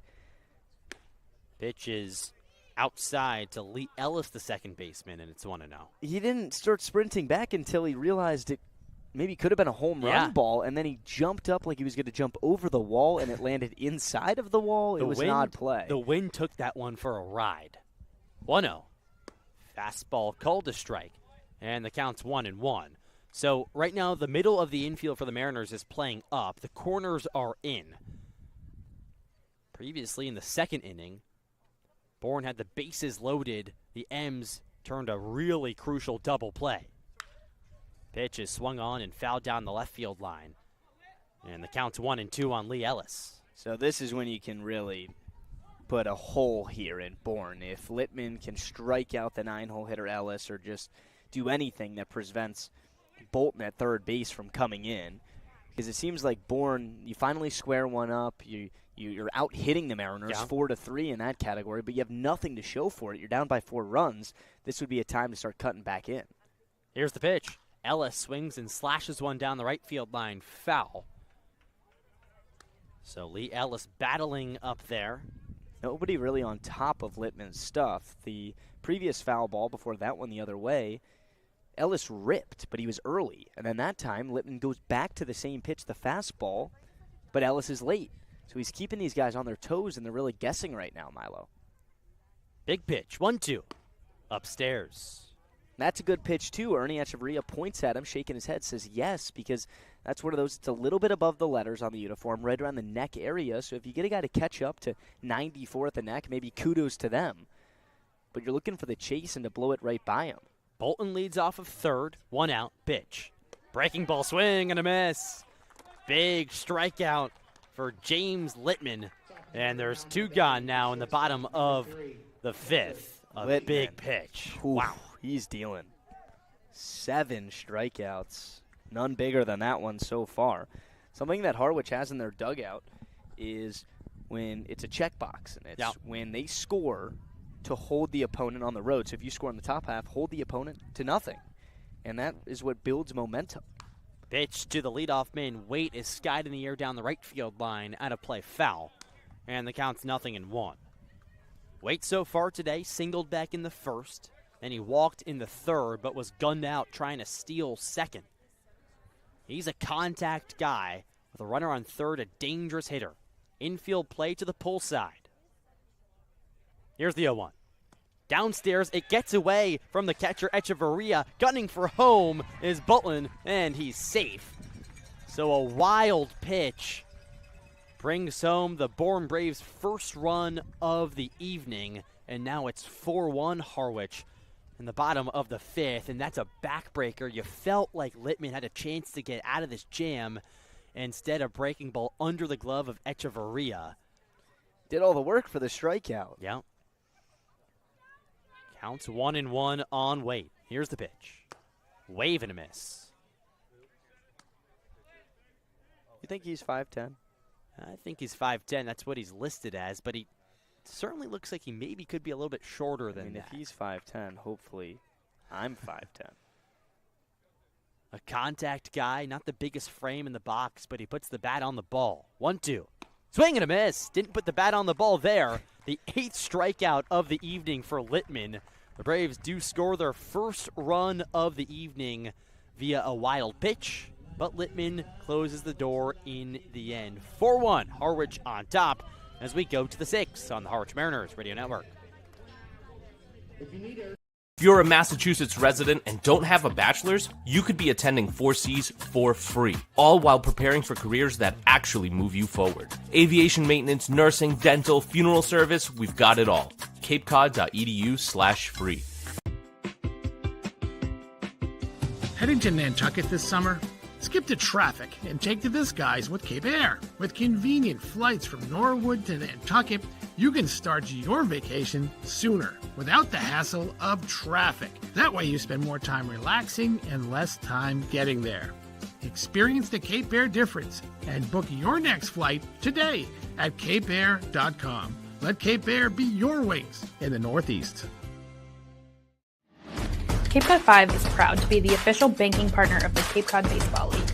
Cape Cod 5 offers a broad range of financial products and services tailored for every stage in your financial journey. Reach out to us. We're here to help. Life can be full of surprises, but Eastern Propane and Oil is always just a call away. With a local team member available 24/7, we're always ready to support you when you need it. With an Eastern Propane and Oil technician on the way, your family's comfort is our priority. Our local team, over 500 strong, ensures your home is comfortable and warm. Eastern Propane and Oil, a local team with 24/7 service and delivery, ensuring comfort when you need it most. Try it, then buy it. Rent a new cat for up to 90 days. Then apply 100% of the rental cost to the purchase and save. The Milton Cat Rent to Purchase offer. Try it, then buy it. Go to miltoncat.com/RPO. Reader's Hardwood Supply is a candy store for wood. Whether you're a professional. Netting Pros. Stadionic is the official netting and facility solutions partner of the Cape Cod Baseball League. When it comes to netting and building iconic sports facilities, it's Netting Pros Stadionic, making sports facilities iconic. We go to the top of the 6th here at Dorn Park, and it's Micah Kirikoff, the center fielder for the Mariners, to begin action. Still facing Isaiah Shader out of the Bourne Brave bullpen. 4-1 Harwich on top. Shader kicks and comes home. Fastball downstairs. Something about Bourne, Milo, and it was a big, or the difference in their championship run, is this team under Scott Landers the last 5 seasons, they can always hit. We see the power for potential in their lineup. They load it with some of the best college players from across the country, so you can't let up against these guys. 1-0. Kirikoff sees the pitch outside, and the count's 2-0. Because there's certain teams on the Cape where if they go down 4 or 5 runs, it almost feels like you have Right, them because right. the pitching is so good. And the Mariners, they led Cape Cod with the lowest ERA in the entirety of the league last year. It was sub 3.3. Kirikov trying to do some damage at the dish. 2-0. Breaking ball outside. And the count's 3-0 on the speedy Micah Kirikov. Still looking for his first hit of the summer. 0 for 2 today. A fly out to short in the second, and he grounded out to the pitcher in the fourth. He looks at a strike on the outside corner, and there's 3 balls and 1 strike on the Kent State product. Steve Englert just shouts out from the first base side dugout, just find your way on and fight your way on. Sometimes for a guy that's hitless now through a game and a half, you just got to get on base. He has 14 stolen bases this past season at Kent State. 3-1. Fastball downstairs. So Micah Kirikov is aboard for the Mariners to begin the top of the 6th. And that brings up Ernie Echeverria, the catcher. But before Echeverria has a chance to walk up to the dish, manager Scott Landers for the Braves walks on out of the dugout, looks at the bullpen out in deep left field, and he will take the ball from Isaiah Shader. So it's a pitching change for the Bourne Braves here in the top of the 6th after the leadoff walk to Micah Kirikov. We'll step aside on the Harwich Mariners Radio Network. Reader's Hardwood Supply is a candy store for wood, whether you're a professional or an amateur. Reader's Hardwood Supply carries over 70 species of both domestic and imported lumber from around the world, displayed in over 300 self-serve bins for your selection. So for your next project, make it your masterpiece with stock from Reader's Hardwood Supply. The woods of the world are here at Reader's Hardwood Supply. If you can dream it, if you can cruise in it, if you can summer in it, fish from it, or take it for a day at the beach, we can protect it. The Baldwin Group. Protecting the possible. Michael, does the scout liaison come to every game? No. He only goes to home games. Bro, our kid last year had like a full-time job. Damn. Like he was like, he'd get screamed at shit. Who do we got? Number 30. I got Jack Brown from Louisville.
Back here at Dorn Park in the middle of the top of the 6th inning.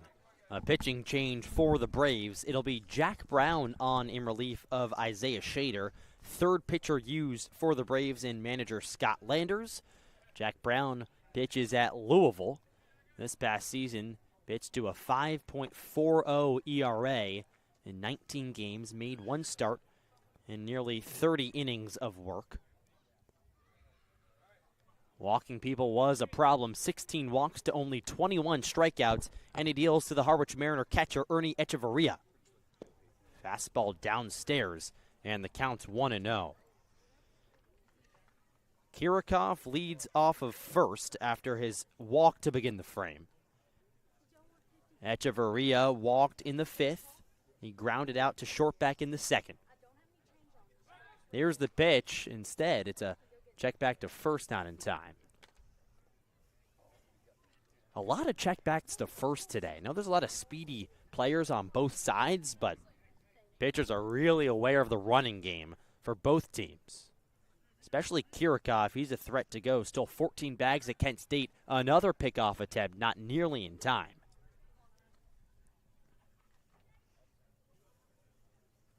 Echeverria trying to extend the Mariner lead. They're on top 4-1 over the Braves. Here's the pitch. Kirikov goes, swing and a miss. Throw down to second is not in time. It bounced up on the second baseman, Ellis. So a stolen bag for Kirikov, and the Mariners have a runner in scoring position now with nobody out. That shows you the speed that Kirikov has, because I was staring him down, Milo. He didn't get the best jump in the entire world off the bag. And the pitch was a fastball that was center cut, so Quatrani was able to retrieve it quick, pop up. There wasn't much mustard on the throw, but Kirikov beats it out. He's lengthy over there at second. 1-1, swing and a miss, and off speed. Fooled Echeverria, and it's 1-2. Mariners trying to hold on and clinch their first win of the 2026 season off of their opening day loss to YD yesterday. 1-2. Downstairs with the fastball, skips away from the catcher Quadratini, and Kirikov blasts for third, and there's no throw. He's got some speed on the base paths. I mean, he's tall too, Milo. So you're looking at a guy with arms that, with those stealing guards on his hands, are going past his knees, but he's 6'2". Looks like he's 6'3" in cleats. I mean, he's flying. The second that pitch skipped away, the entire dugout knew, and he just got such a good jump. 2-2, infield comes in, pitch. Swinging a line drive, right field, base hit for Echeverria. Kirikov runs home easily. It's an RBI single for the Harwich Mariner catcher, and the Mariners lead 5-1 over the Bourne Braves in the top of the sixth. That is fantastic at every level of that at-bat. Kirikov's base running, Echeverria's ability to draw it in that bat and go the other way with a two-strike pitch. He just punched it to right field. It could have been a double if you really would have rounded first, but a nice job from Sefcik down the line to get to that one. That is fundamental baseball. And Echeverria, his first hit as a Harwich Mariner, that's big. There you go. Here's Colin Larson. Breaking ball downstairs. Counts 1-0 on the Mariner right fielder. See if Ernie can pass the baton. Larson doesn't have a hit either. Granted, just his third at-bat of the summer coming up right here. The 8 and 9 hitters for Harwich did not start yesterday on opening day. 1-0. Just misses outside. And the count's 2-0 on Larson. He plays his college ball at Boston College, hit .225 last season, 3 homers and 21 RBIs. Lefty digs back in. Here's the pitch. Downstairs with a breaking ball. Counts 3-0 on Larson. Offense is slowly but surely coming around for Harwich. On top 5-1 over Bourne, the defending champs. Pitch. In there for a strike. And the count's 3-1. Echeverria having himself a nice day. He walked. Now he had that RBI single, so in his first start, he's been aboard twice. Here's the pitch to Colin Larson. Swing and a miss. He went fishing on that breaking ball down in the dirt. Yeah, that was ball 4. So the count's full now on the right fielder. He's 0 for 2. Grounded out to first and struck out in the 5th. Top of the lineup looming. Here's the pitch. Swung on and golfed on a hop to second base. Ellis plays it, shovel to second, there's one. Relay to first, not in time. He tried to go for the double play. He had an easy catch on the fly, but instead let the ball bounce. Now that's kind of interesting to me because you'd think you want Echeverria, the catcher, on base instead of Larson, the right fielder. But nevertheless, there's one gone now in the top of the 6th, and now the top of the lineup for the Mariners in Julio Solier. Yeah, I mean, it's the right idea. If you can catch a team sleeping, and your hope on a play like that is that Larson is, pouting, slamming his bat down with the weak contact and not busting it down the line. So give Larson credit to get on, see if he can do something with it. Pitch to Solier. Breaking ball outside. Counts 0-1 on the leadoff man. And here we go again with Solier. This guy, it's like you're watching war between the mound and the plate when he's up there. He just makes it such you feel the intensity, don't you? Oh, yeah.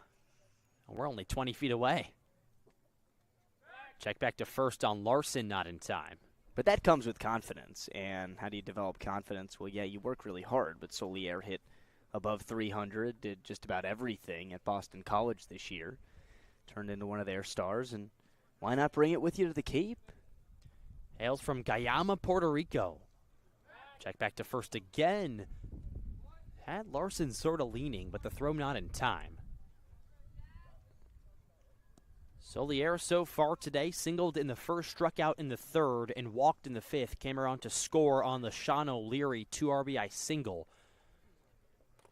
Trying to do some more damage. Another check back to first. That one really close, but not in time. The Cape League, in my opinion, should enact the rule that Major League Baseball has. The amount of times you can check, yeah. Disengagements per at-bat. Yeah, it's unbelievable. I mean, the amount of pickoff attempts today, and you feel like not all of them are really trying to pick off the runner. Just slow down the pace of play. Runner goes. Off-speed is in there for a strike. Fired a second. Not in time. It skips away from Ellis into center field. But Larson didn't notice in time, so he stays put at second base. Now another runner in scoring position for the Mariners here in the top of the sixth. They lead 5-1 over Bourne.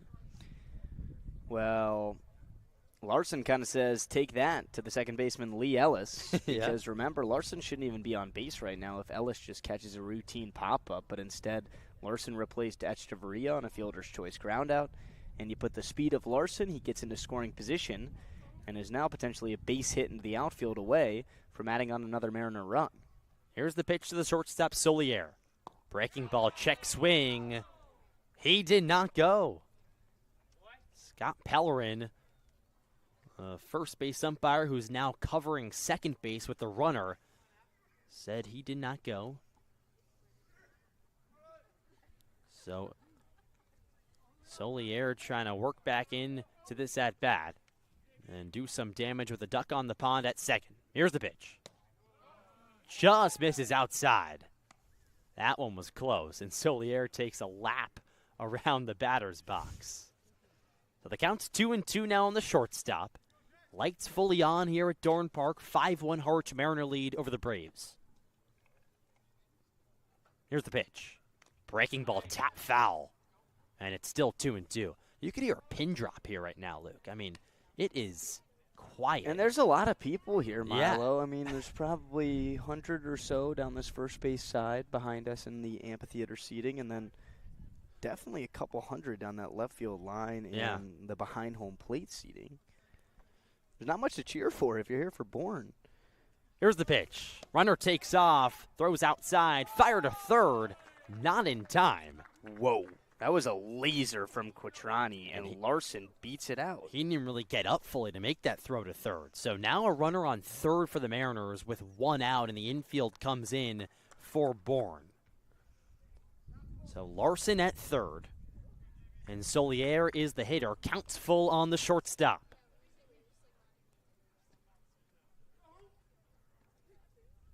Here's the payoff pitch. Breaking ball hit high in the air towards center. Bolton's there, backs up a few steps, and he makes the grab. Larson tags from third, and the throw's cut off, so it's a sac fly for Julio Solier. Once again, he gets the job done, and the Mariners hold a 6-1 lead over the Braves in the top of the sixth. It's really good baseball. The entirety of this inning. If you look back, Kirikoff drew the walk, stole a couple of bases. Echeverria knocks him in. Then you get Larson to reach. He steals second. He steals third. You have one of your premier RBI bats up, Solier. He does his job, Milo. And now you look up at the scoreboard. It's 6-1. We're in the sixth inning. Pitch to Garrity, a breaking ball strike from Brown, the pitcher. I mean, the game is nowhere near over, but you're looking at an impressive stretch of baseball going back, especially offensively, to the last inning. The Mariners scored 3, but it was a lot of unforced errors, a lot of base-on balls from the Bourne relievers.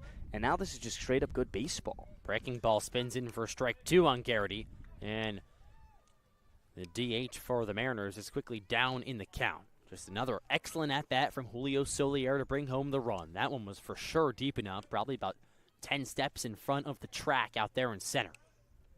Here's the 0-2 pitch from Brown. Breaking ball tapped on the ground, third base side. Carraway backs up field, fires across the diamond in time. Well, that was a nifty play from the third baseman. But the Mariners tack on a couple of more runs and now hold a 6-1 lead over the Braves as we head to the home half of the sixth. You're listening to the Harwich Mariners Radio Network.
Back here at Bourne Park as we go to the bottom of the sixth.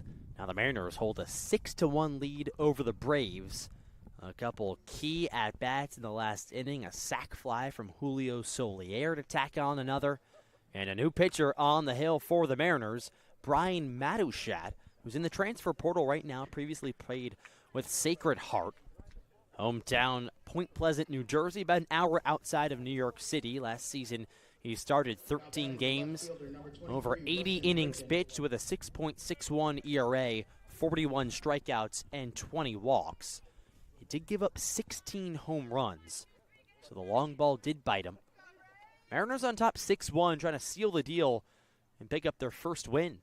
There's the pitch. Swung on and fouled back by Rustin Rigdon, the left fielder. Matushat's a guy who has started games for the Mariners, started games in his career, Milo. So when you look up at the scoreboard, the bottom of the sixth now, if he puts together and gets off and running in the 6th and 7th, I think we could see Matushat maybe go the distance tonight. Stands tall, fires zone. Shows bunt. Rigdon gets it down the third baseline, but it drifts foul. Echeverria saw that one out. He saw it was tailing foul, and he let it go. So the count's 0-2 now on Rigdon. High IQ there from Ernie behind the plate. That looked like a really solid bunt, but it had that side spin on it that took it down the third base line and then eventually foul.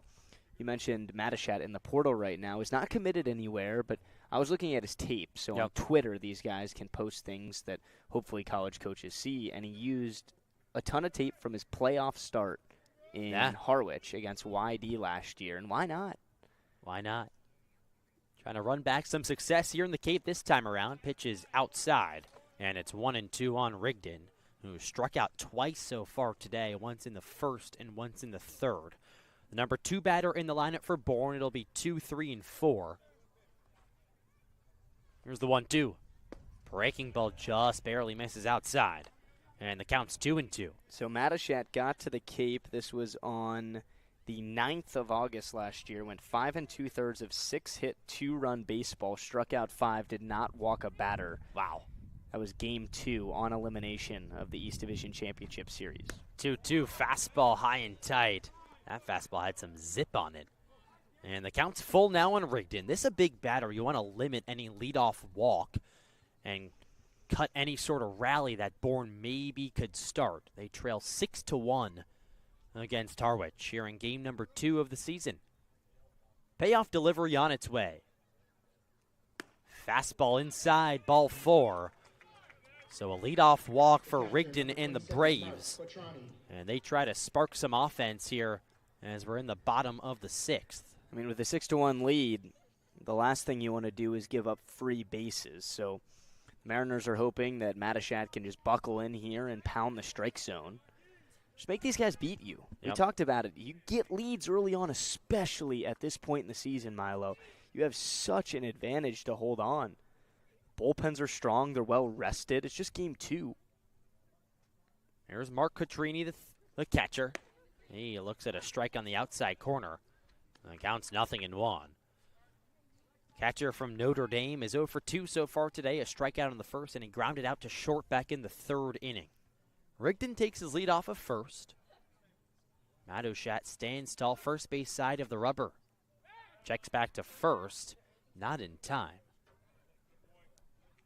Lights fully on here at Bourne Park. First time the Mariners are seeing the lights this season. Yesterday against YD. Of course, Red Wilson Field doesn't have the lights, therefore the game started at 4:30. This was a 6 o'clock start. Another check back to first. Got him. He got him. Pickoff successful of Rustin Rigdon and a big first out in the frame. Rigdon slow to get up. Now he walks back towards the dugout. What a move there from Brian Matachat. You rarely see that from a righty. And Scott Landers is out of the dugout and livid for what should be at his player, who took a huge lead. He was out.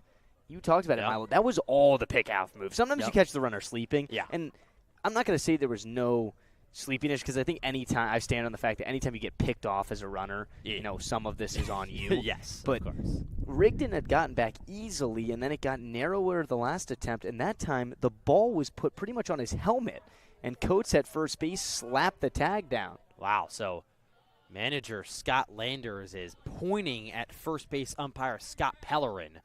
Not happy with that call at all, and Landers is back in the dugout, infuriated with what's happening right now. That's now the second time Landers has been talking to these umpires today on some controversial, maybe 50-50 calls. Here's the 0-1 to Cotrini. Bitch. Checked his swing on a breaking ball outside. Looked like he might have swung on that one. If the first base umpire who did get the appeal, Scott Pellerin, would have said, yes, he did. Woo. I think Landers Scott would be Landers out of may the have been dugout. in the shower in about 30 minutes. 1-1, here it is. Breaking ball spins in beautifully for strike 2. Mariners hold a 6-1 lead over the Braves. We're in the bottom of the 6th. Harwich trying to hold on for its first win of the season. 0-1 record after their loss to YD. 1-2. Breaking ball tapped on the ground left side of the infield. Second baseman Smolinski throws off balance in time.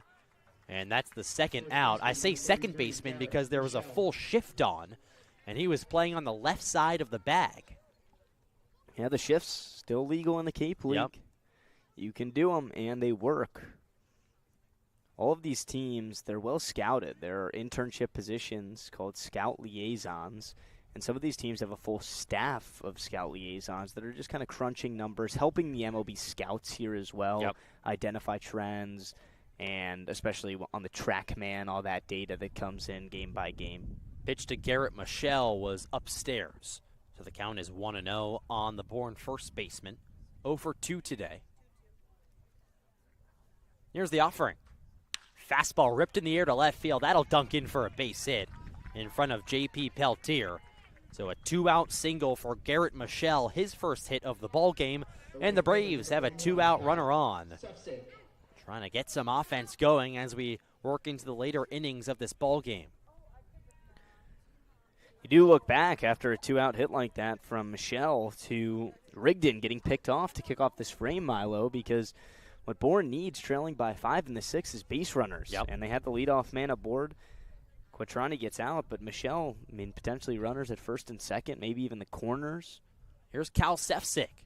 He swings and chops one left side of the infield. Solier there picks up the knee-high hop, throws to first in time, and that does it in the bottom of the 6th. The leadoff walk goes for naught after Rustin Rigdon was picked off. Then a ground out, a single, and another ground out does it all in the inning. We go to the 7th. Mariners on top 6-1 on the Harwich Mariners Radio Network.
Time for the final 3 in Bourne. The Mariners lead the Braves 6-1, and Harwich is due up in the top of the 7th. It'll be 3, 4, and 5. Smolinski, O'Leary, and Coates.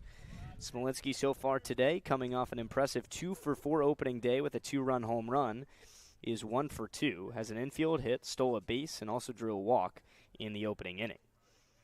New pitcher into the game for the Bravos, Jackson Kircher, the right-hander out of Arkansas. He's SEC through and through. Started his career at Oklahoma, pitched 12 2/3 out of the pen with a 5.68 ERA. Starts off Smolinski with a fastball in the dirt, 1-0. And then this year, coming off a season at Arkansas where he appeared 12 times, only 10 2/3 of action, and an ERA at 9.28. 1-0. Sliced foul, 1-1. So sometimes, the numbers are off-putting when you're at 23 or so innings. It's 23 1/3 the past 2 college seasons combined, because you're just not really getting that volume, and injuries can be a part of it. Yep. But a chance to prove himself on the Cape, the 1-1. Smolinski stays away from a fastball inside, and Ty gets ahead 2-1. The Mariners scored 3 runs in the 5th inning. That came on 4 free passes in that frame from the reliever Shader. He was the first one out of the bullpen. 2-1. Ground ball right side, right to the first baseman Michelle. He thought about pitching it, but then eventually taps on the bag and beats the race with Smolinski for the first out.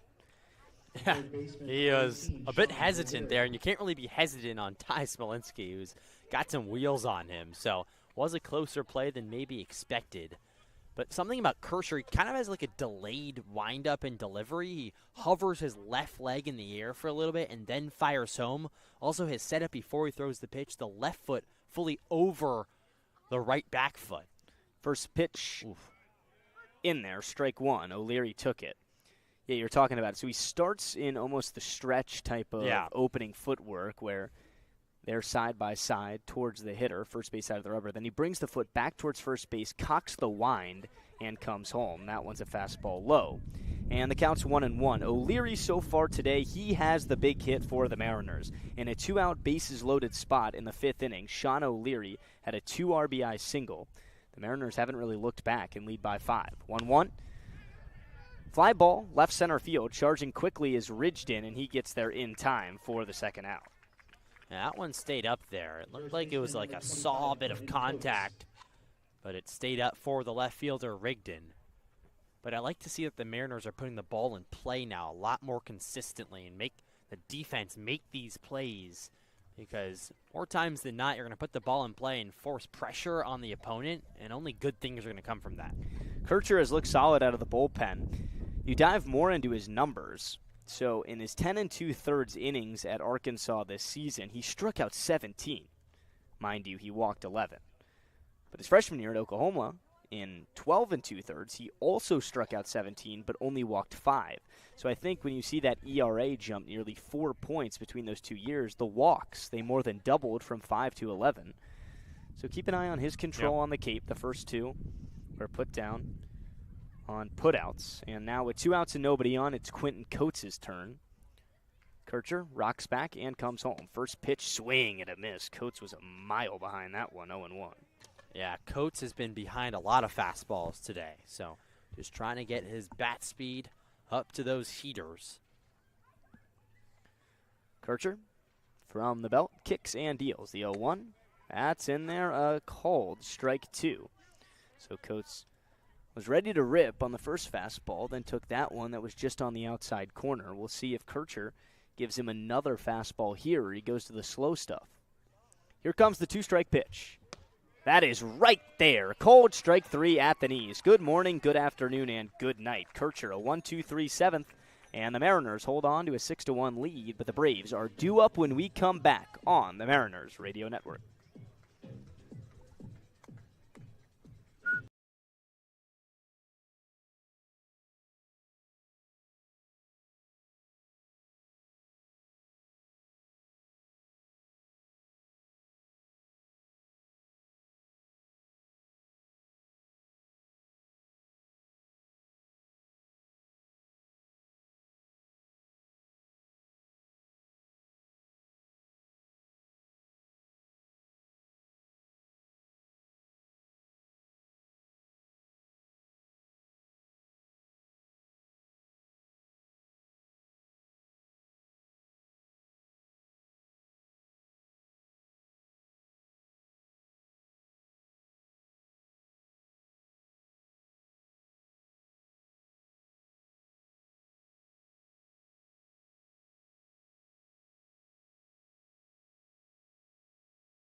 Back here in Bourne, the Mariners hold on to a 6-1 lead, and the Braves are due up in the Bourne 7th. It will be 6, 7, and 8. That's Costello, Caraway, and Bolton for now. And Brian Matashat, after coming in and pitching a scoreless 6th in relief, is back out there for the 7th. Alongside Milo Hoffman, I'm Luke Brenneman. Thrilled to have you with us on Game 2 of a Cape League Summer. It's our first look this season at Dorn Park, but we also get our first look, not us, but of a game at White House Field tomorrow night. Yeah. It'll be on TV. Yep. The Mariners play host to the Harbor Hawks at 6 o'clock. First pitch to Costello, swing and a miss at the slider. Matashat gets ahead 0-1. Well, excited to go to White House Field. First game of the regular season there. So it should be a fun one. 6:30 start time. Matachat, the 0-1, kicks and fires. Ground ball right side. It beats the shift. A huge hole, and that one trickles into right field. Yeah, talk about a shift. I mean, you're not used to seeing the shift anymore because it's not in the big leagues. But, I mean, listen, if you're going to be given that big of a hole on the right side of the infield, you might as well go with the pitch and just take it to right because it's a free hit. Costello got a fastball away, and the right-handed hitter just saw the huge hole on the right side of the infield. For reference, Ty Smolinski, the Harwich second baseman, was shifted to the left of the second base bag, and Quentin Coates, I mean, he was just off of first down the line. That brings up Carraway. Leadoff man on, first pitch fastball on the outside corner, 0-1. Carraway so far today had an infield hit in the second, then popped out to third in the fifth. The Mariners pitching staff has done a marvelous job with a really solid Braves lineup. They have 6 hits, but Harwich has held them to just 1 run. Here's the 0-1. Swing and a miss. Change-up outside. Carraway tried to pull it, but the righty couldn't connect, and now it's 0-2. Milo, your first look at Bourne Park this summer. What are your thoughts? I think it's a really nice place. I mean, listen, the lights are on. I like that the lights are on. It feels They're like bright sort of that, here. Yeah, the summer ball feel, like, you know, playing under the lights. They are bright. That is a good point. 0-2.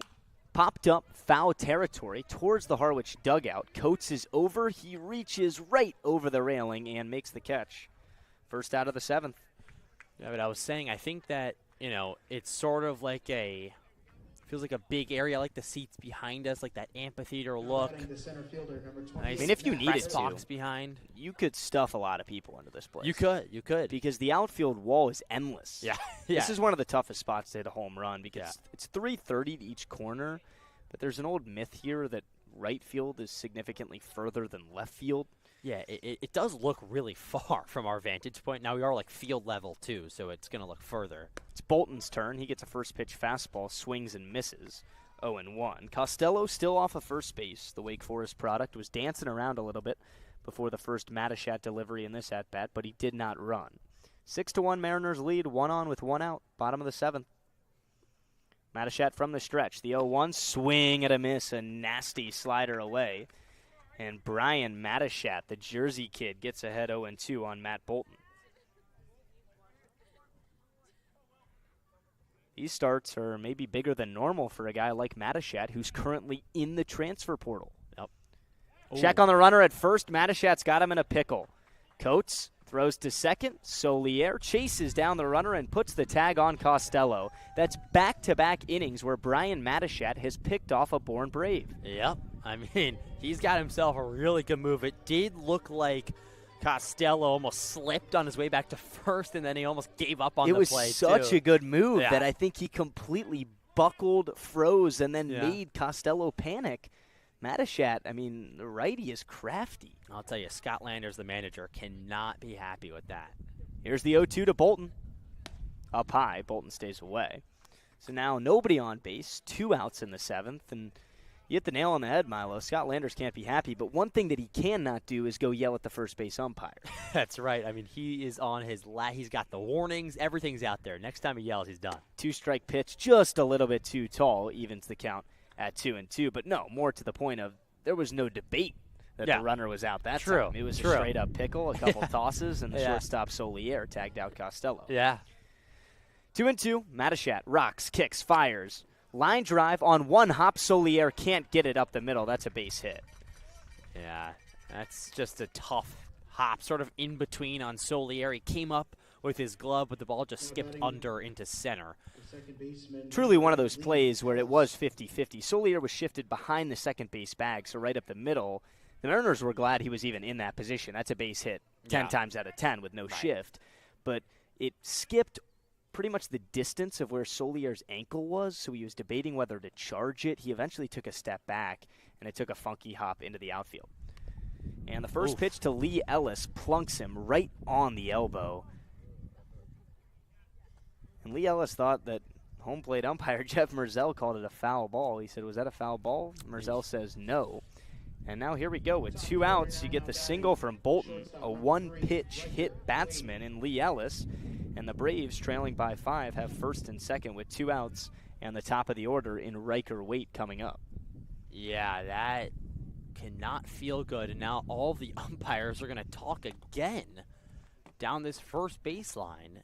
I mean, this has happened like 4 times today. Well, they might have a point here, because if the batter Ellis said, was that a foul ball, then it's true. Maybe it didn't hurt that bad. Yeah. Yeah, he was shaking off his hand as he walked to first, but yeah, right off the bat, well, not right off the bat, but right after the pitch, he said, was that a foul ball? Like, he was confused at the call, but even the fact that he brought that up is kind of risky for his point. Maybe a heist at first base. Ellis is over there, though, and the umpires are done talking. They give him the bag. First and second, 2 outs. Riker Waite, the batter. Match a shot. First pitch, skied. Infield fly. Solier at short. Calls everybody off. Gets around the bag and makes the ear-high grab for the final out. So for back-to-back innings, Mattachat and the Mariners strand 2, and Harwich keeps a 6-1 lead. Let's go to the 8th on the Mariners Radio Network.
It's the top of the 8th on the Cape. We're at Dorn Park in Bourne. The Mariners lead the Braves 6-1. Let's take a look at scores across the Cape, presented by the Massachusetts Office of Travel and Tourism. Hyannis is up 5-0 over Wareham. That one's almost over, top of the 9th. And in the bottom of the 6th, YD putting a beatdown on Orleans. It's 6-0 Orleans. Runners on the corners, though, maybe trying to get something going. Top 5 in Chatham. Katuitt leads 5-2. They have the bases loaded over the Anglers. And the only game that's final so far today, Falmouth beats Brewster 6-5. Falmouth goes to 2-0 on the summer. But Falmouth was pitching a no-hitter through 8 innings in that contest. And Brewster was able to put up 4 hits, good for 4 runs. And try, and they did make a charge in the 9th, but it wasn't enough. 6-5, Falmouth wins. But we're at Dorn Park, and the Mariners are leading 6-1. And J.P. Peltier leads off, a Mariner 8th. He spits on ball 1 in the dirt. It will be 7, 8, and 9 for Harwich. Peltier playing left has got on base with a walk, but he's 0 for 2 ever since that. Milo, Harwich, if you just look up at the scoreboard, you kind of squint and make a funny face. 6 runs, just 4 hits. 1-0. That's in there, 1-1. And then you look on the flip side for Bourne, 7 hits, 1 run. Yeah, I mean, that's because the Mariners have been putting together quality at-bats with runners in scoring position. I think back to the Sean O'Leary 2 RBI single, which was huge. 1-1. Ground ball towards short. Waite goes towards the glove side, moves quick, high throw, but the first baseman, Michelle, handles it. 1 up, 1 down. And, you know, it's the smaller things, too, like the small ball sort of at-bats, the Solier sacrifice fly to center field, and then taking advantage of, you know, wild pitches and pass balls. I mean, not every run you're going to get is going to be pretty, but Garrity came home to score on a wild pitch and a pass ball. So, you know, getting to third base, getting to second base, and making sure that you are being heads up in those moments to try to scratch across anything, and the Mariners have done that. And I think one of the biggest difference, as Kirikov swings and misses at a first pitch slider, is that Harwich has walked 8 times tonight. And you combine that with good base running. You mentioned the wildness of some of these Braves pitchers so far. 0-1. Kirikov stays away. Pitch inside, 1-1. So you get 8 free passes, and I guess 4 knocks will be enough for 6 runs. Yeah. Here's the 1-1. That's down low at the shins. Kirikov gets ahead 2-1. 1 out, nobody on. Micah Kirikov is currently 0 for 6 as a Mariner these last 2 days, but got on base for the first time in the 6th, stole a bag, and came around to score. He walked. 2-1. That's right down the middle. Kirikov grins, but it's more of a grinding his teeth type of grin. He looks at the dugout saying that was a hanging breaking ball. Probably a good pitch to hit, but the count goes to 2-2. He's another guy that's pretty animated in the batter's box, reacts after almost every pitch. Kircher kicks back, 2-2 pitch, swing, and a missed strike 3. It squirts away from Quatraner. He picks it up, throws to first on the drop third strike, and Kirikov goes down on strikes. Yeah, Kirikov noticed that ball popped out of the glove and bolted down the first baseline. We saw what he could do when he was on base for the Mariners. I mean, he stole a bag, he took off for third because there was a wild pitch. He is a dangerous guy on the base pass. He came around to score as well. So here's a guy who's had a pretty solid first start as a Mariner. Ernie Echeverria. First pitch to him, upstairs, ball 1. He got his first knock as a Mariner. Remember, he played in 4 games for Harwich last season. It came in the 6th inning. An RBI single to right field. He walked in the 5th, came around to score. So he's 1 for 2 with a walk and an RBI. See if he can improve. The 1-0 pitch in the dirt. 2 balls and no strikes. Colin Larson on deck if we get there. It's been all Harwich tonight, but it hasn't been too loud. No. The Mariners don't even have an extra base hit in this game, Milo. No, Mariners still looking for their first home run of the season. 2-0. Echeverria lays off. 3-0. That's totally not right, as Smolinski went deep yesterday. But yeah, you're right. Today the bats have not been bopping in terms of the extra bases, but it's been the small ball type of stuff that's gotten the job done. Mariners had a few extra base hits yesterday. Here's the 3-0. That's up and in. A 4-pitch walk, the second of the night for Ernie Echeverria, and the Mariners have a 2-out base runner. Number 10, Colin Larson.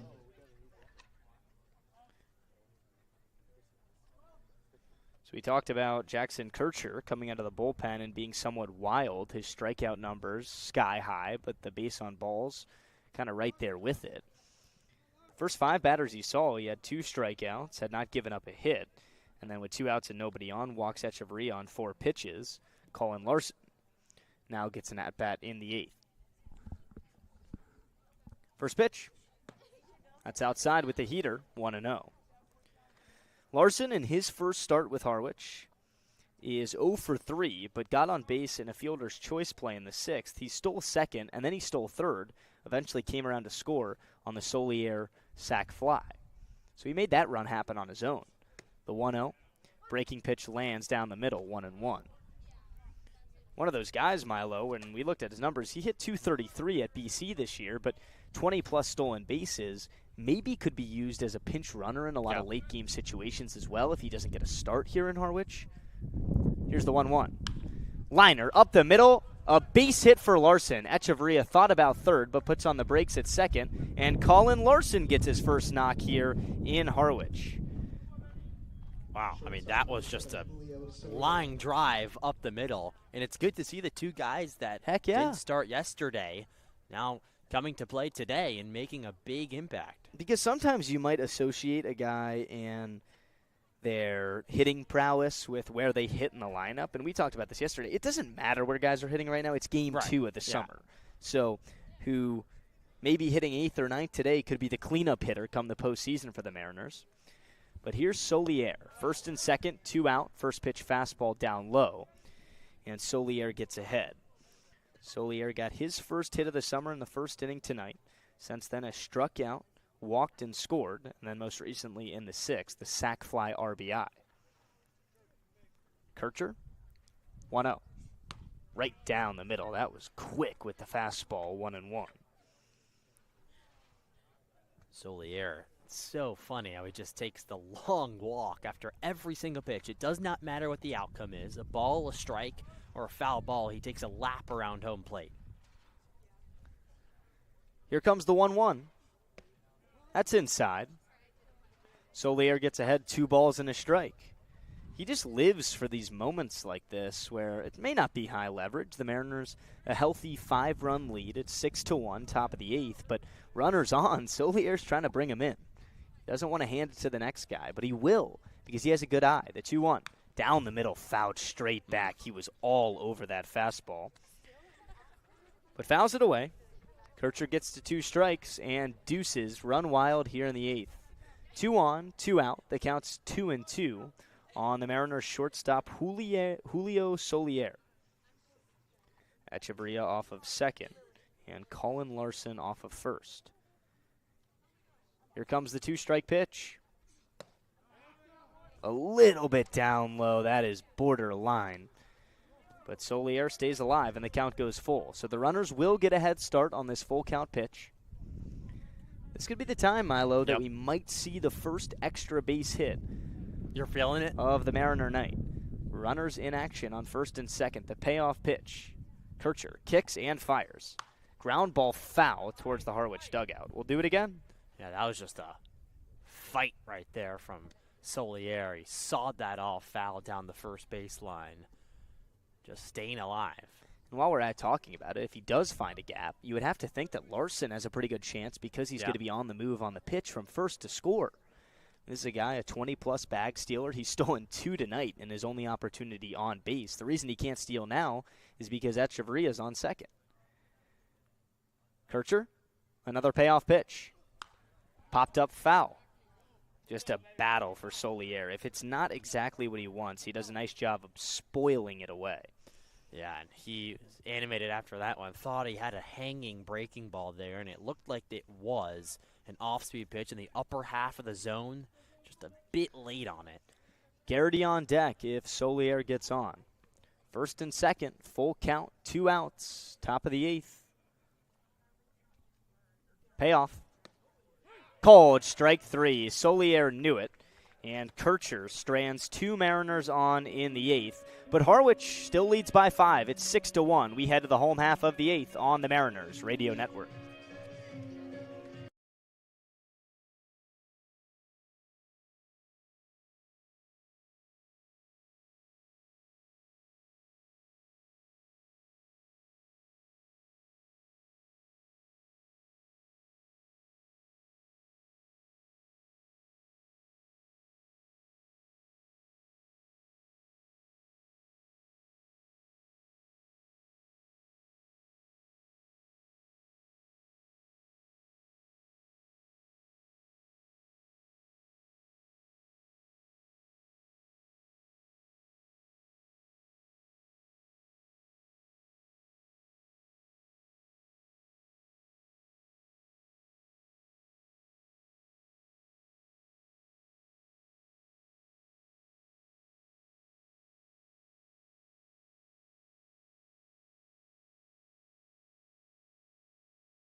A beautiful night in Bourne, and the Mariners are just 6 outs away from capping it off with a win. It's 6-1 Harwich. We're in the home half of the 8th. We appreciate you tuning in to the Mariners Radio Network. Brian Matsuchat back out there for his 3rd inning in relief from the Mariner pen. And he's dealing with 2, 3, and 4 in the Bravos lineup. It'll be Rigdon, Quitrani, and Michelle. Rigdon digs in to the left side. The righty Matachat turns, kicks, and fires. First pitch, just a little bit up and in, ball 1. Matachat has looked pretty solid out of the bullpen so far for the Mariners. 2 innings, 3 hits, no runs, just 1 walk. He's picked 2 guys off as well. That's been a highlight. The 1-0. Sliced foul, 1-1. Top of the order has not been great. If you look at 2, 3, and 4, the 3 due up for the Braves in this frame, they're combined 1 for 8 from the plate. The only guy with a hit is Garrett Michelle, who's in the hole right now, and that was just a single in the 6th. Here's the 1-1. Scorched, dead center field, and caught on the run from Kirikov. He took a sidewinder of an approach coming to that ball. I don't know if the wind was pushing it, but he almost ran around it and then eventually squared it up, but nonetheless a line out to center to kick off the 8th. Yeah, and Kirikov makes hard plays look easier than they might be. He covers so much ground, the MAC Defensive Player of the Year. So even though that one might have been sinking, he got there in no time and still made a pretty comfortable catch. He didn't even have to bend his knees. No. He caught it about head high, just ran into it, and eventually slowed down when he got there. So 1 out, bottom of the 8th. That brings up the catcher, Mark Quitrani. Quitrani is 0 for 3 so far tonight. First pitch swinging, drips one right down the right field line, a fair ball. He's rounding first, puts on the brakes, and almost wipes out, but eventually makes it back to the bag for a 1-out base hit. When I tell you that was off the top of the bat, that wasn't the end of the bat, it was the very top of the cylinder and somehow stayed fair, but the righty took it the other way for a base hit. I want to get the exit velo on that one. That had to be under 60 miles an hour, I'd say. Whatever is just enough to be hit, not very hard, but past the first baseman Coates, and still land fair with a ton of spin. So Quitrani off of first, that brings up Michelle. Matachat from the stretch, first pitch, chopped foul at the plate. Michelle in some serious pain. That hit him in the leg. Yeah, it's got to hurt. The second that made contact with his foot, he winced up in the air and going to take an extra beat on that after that foul ball. Michelle's coming off a season at Arizona State where he hit .277 for average. Has a really good eye. He walked 22 times. That's a career best for him in college. He started at Virginia Tech and then since transferred most recently for just this last season at ASU. The 0-1 pitch is down low with the fastball, 1-1. Not a massive power guy, just 3 homers and 20 runs batted in. 1-1 the count. Matachat kicks, fires, chopper foul, 1-2. Yeah, you know, after you pitch to a batter who's fouled it off their foot, I'm always a fan of going back inside and challenging them because they're going to be cautious about that foot and the fact that it was just hit with a foul ball, so possibly adjusting their at-bat, and I wouldn't be surprised if Matachat tries to go inside again here. Here comes the 2-strike pitch. Just a little bit too high, and I mean just barely, 2-2. Matachat has been flirting with a couple called strike threes, but hasn't gotten them. He doesn't pump in the velocity too much. Fastball around low 90s. The max I've seen it is 93. Could be a double play opportunity here for the first time for the Mariners. 2-2, chopped into the Harwich dugout. We'll do it again. It's getting a little chilly over here. It does at night, Milo. You got to be ready, especially... You know, this part of the Cape can be kind of buggy, too, right by the bridge. When you cross it and go to Wareham, that's the worst the bugs can be. I haven't seen any, especially this time of year, still in June, so not as bad. But it does cool off, especially with the wind we've had. Yeah, I wish I brought my sweatshirt over here with a little polo. Getting a little chilly. Matachat comes home with the 2-2. Up high. No doubt about that one. The count goes full. I mean, this is only a 6-1 game, so as much as it feels like the Mariners are dominating, and they are, it's a 6-1 lead, you know, you let one runner get aboard, a big hit, and all of a sudden you've got a closer game. Payoff. Up and in, ball 4. Quitrani singles, Michelle walks, and it's first and second with just 1 out in the 8th for the Braves. And just like that, Matachat, who I praised and said was cruising, which he really was, lets Michelle aboard via the walk, and now a dangerous part of the Bourne lineup. It'll be Cal Sefcik with runners at first and second with just one out. Since coming in the 6th inning, Matishat has given up 4 base hits, all singles, has walked a pair and also hit a batter. First pitch to Sefcik, foul tip into the catcher's mitt of Echeverria, strike 1. So now how do you say, well, he's given up a lot of hits in 3 innings, a lot of base runners with a couple of walks and the hit batsman. So how has he not given up a run? Well, we mentioned he picked off 2 Braves, and the Mariners' defense has been timely behind him. The 0-1. In there, called strike 2. That fastball perfectly placed on the outside corner. It's hard to handle that as a hitter, so if you go right back to that, if you're a Matishat, you may find success. Sefcik is 0 for 2 today. Got on base with a walk in his first plate appearance. 2-strike pitch. Stays away from a slider in the dirt, 1-2. See what Matishat goes to this time. He's still kind of looking for a put-away pitch. Does not have a strikeout. And he came in to start the 6th inning. He's a pair of outs away from going 3 innings in relief. We may see him in the 9th. Here's the 1-2. Pop fly, right field. Coming in quickly is Larson. Smolinski ranges to the outfield grass from second base, calls off Larson and makes the play. An over-the-shoulder basket catch about belt high on Smolinski. And whether it's with the bat or now flashing the leather, Milo, Ty Smolinski, this guy's a star for the Mariners in the first 2 games. Yeah, that was impressive. Basket catch was right. And I thought the whole way that was Larson's ball. I mean, that went high in the air, but it deadened sort of as it went to right field. And then the second baseman, Smolinski, had time to recover, and he did that so calmly, too. Brings up Andrew Costello, the DH out of Wake Forest. He has a base hit tonight, 1 for 3. First pitch, swing and a miss. That was nasty. Slider running away from the right-handed hitter. Matishat quickly ahead 0-1. Got to give the Mariners credit, no matter who it's been.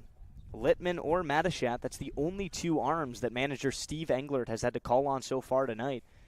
They've done especially well with runners on base. The 0-1, liner, right field, down for a base hit. And the stop sign is on at third base. Larson got to it quickly. And Quattrani, being a catcher and the lead runner, maybe not the best guy to send home, especially down by 5. But after the 2-out hit from Costello, the Bourne Braves have the bases loaded. Yep, and just like that, the Braves are threatening. And here comes the pitching coach for the Mariners, Parker Dilworth. Hey, try to settle down your pitcher here. I mean, I said it, like, it's a 6-1 ball game, but Mariners gave up a grand slam yesterday. If there's another grand slam right here, you've got yourself a 1-run game. And it's the bottom of the 8th, so the Braves are down to their last 4 outs, but they will get an opportunity in the 9th. Yep. So I think for Bourne right now, continue to pass the baton, get the next guy up, cut into this lead. If you don't get it all back, try and get a few back. Put yourself in position in the 9th inning to get more back. And it's going to be Trent Carraway, the third baseman. Carraway so far tonight had an infield hit in the 2nd, but has had 2 infield pop-ups, 1 to 3rd and 1 to 1st since then. Matishat's going to stay out there.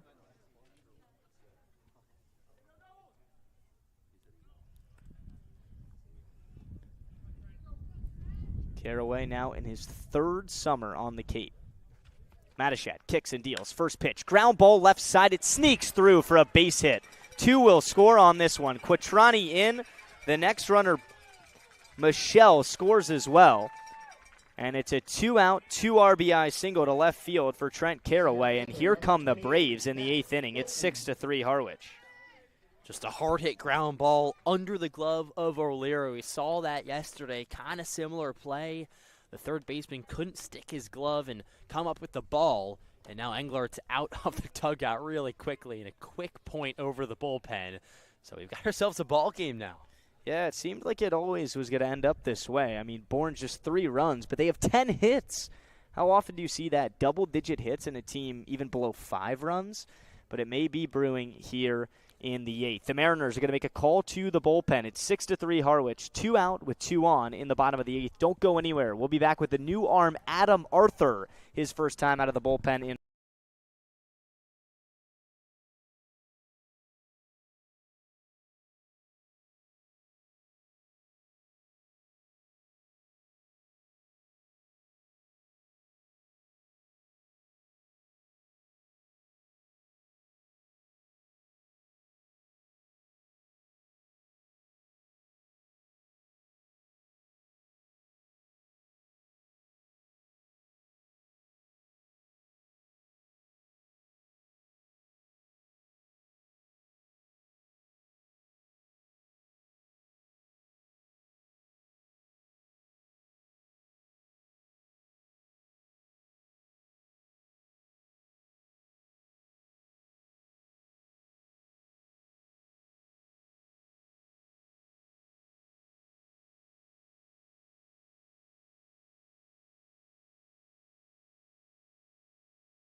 Adam Arthur is back in Harwich, and he's back into a high-leverage spot out of the bullpen, a guy who had a 3.03 ERA for the Mariners last summer, and he self-proclaimed himself as an all-star snub. Gets a huge spot here in a 6-3 game. The Mariners lead the Braves in the bottom of the 8th, but with 2 on and 2 already in, the Braves have an opportunity with 2 outs for the center fielder, Matt Bolton.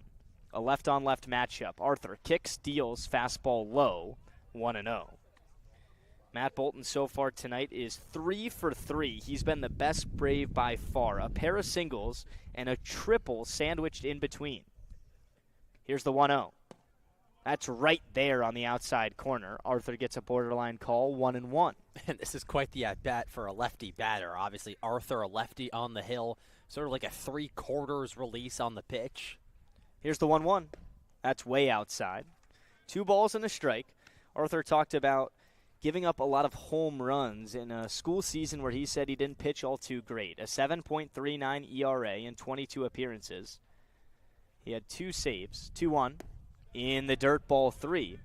But the biggest thing that he pointed to in the interview with our sideline reporter Lily Reisenweber was that he gave up 6 home runs. He said the long ball really snake bit him. And one right here from Bolton would tie this sucker up in the 8th. Arthur trying to find the zone. Here's the 3-1. Broken bat liner towards second. Smolinski catches, pitches to shortstop. Solier's covering, and Arthur strands a pair, and the Mariners keep a 6-3 lead. Let's go to the 9th inning on the Mariners Radio Network.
We go to the 9th here at Bourne Park, and the Mariners hold a 6-3 lead over the Braves, and this broadcast is a copyrighted production of the Cape Cod Baseball League. Any unauthorized duplication, retransmission, or other use is strictly prohibited. Still Jackson Kershaw on the hill for the Bourne Braves, and he deals to Ryan Garrity, number 2 hitter for Harwich. It'll be 2, 3, and 4 for the Mariners as they try to tack on some insurance. Bourne brought home 2 runs in the last of the 8th to make this a ball game. Kershaw's pitch, breaking ball, a wave and a miss from Garrity, and it's 0-1 on the DH. That was a nasty curveball. Garrity didn't even have a chance. Tried stopping his swing and then eventually just nodded his head and was like, yep, good pitch. Here's the 0-1. Fastball downstairs in the dirt, and the count's 1-1.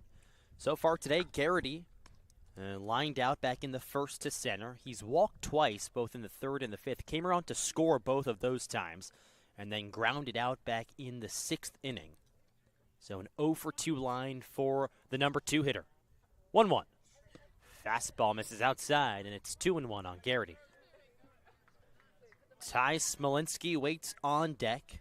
One of the more dangerous Mariner hitters in the early going of this season. Hit a 2-run homer in yesterday's 9th inning against YD.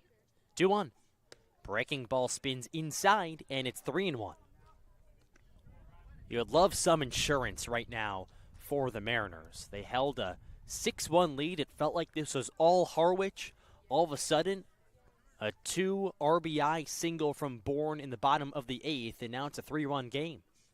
Pitch is a called strike on the outside corner. A little bit of a delayed call there from Jeff Merzell, the home plate umpire, and the count's full.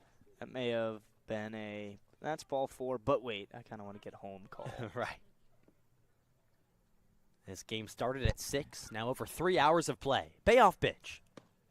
Upstairs, ball 4 for Garrity. That's his 3rd walk of the evening for Ryan Garrity.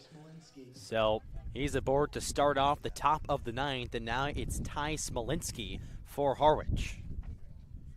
I'm looking at the Harwich bullpen right now, Milo, and although the entire bullpen is standing up with their hands on the fence in right field, it doesn't look like anyone's warming, so you'd have to predict that Adam Arthur will go out there for the save in the 9th. Kirschner's pitch. Fastball high and wide, and the count's 1-0 with Garrity off of first. That's now Garrity's 5th walk with the Mariners so far this season. He walked twice yesterday against YD, 3 times today. I mean, it's similar to today. Yesterday was 0 for 3 with 2 walks and a run. He's 0 for 2 with 3 walks and 2 runs, but he's on base right now. 1-0. Fastball sliced down the left field line. That'll make the stands foul. So the count's 1-1 on Smolinski.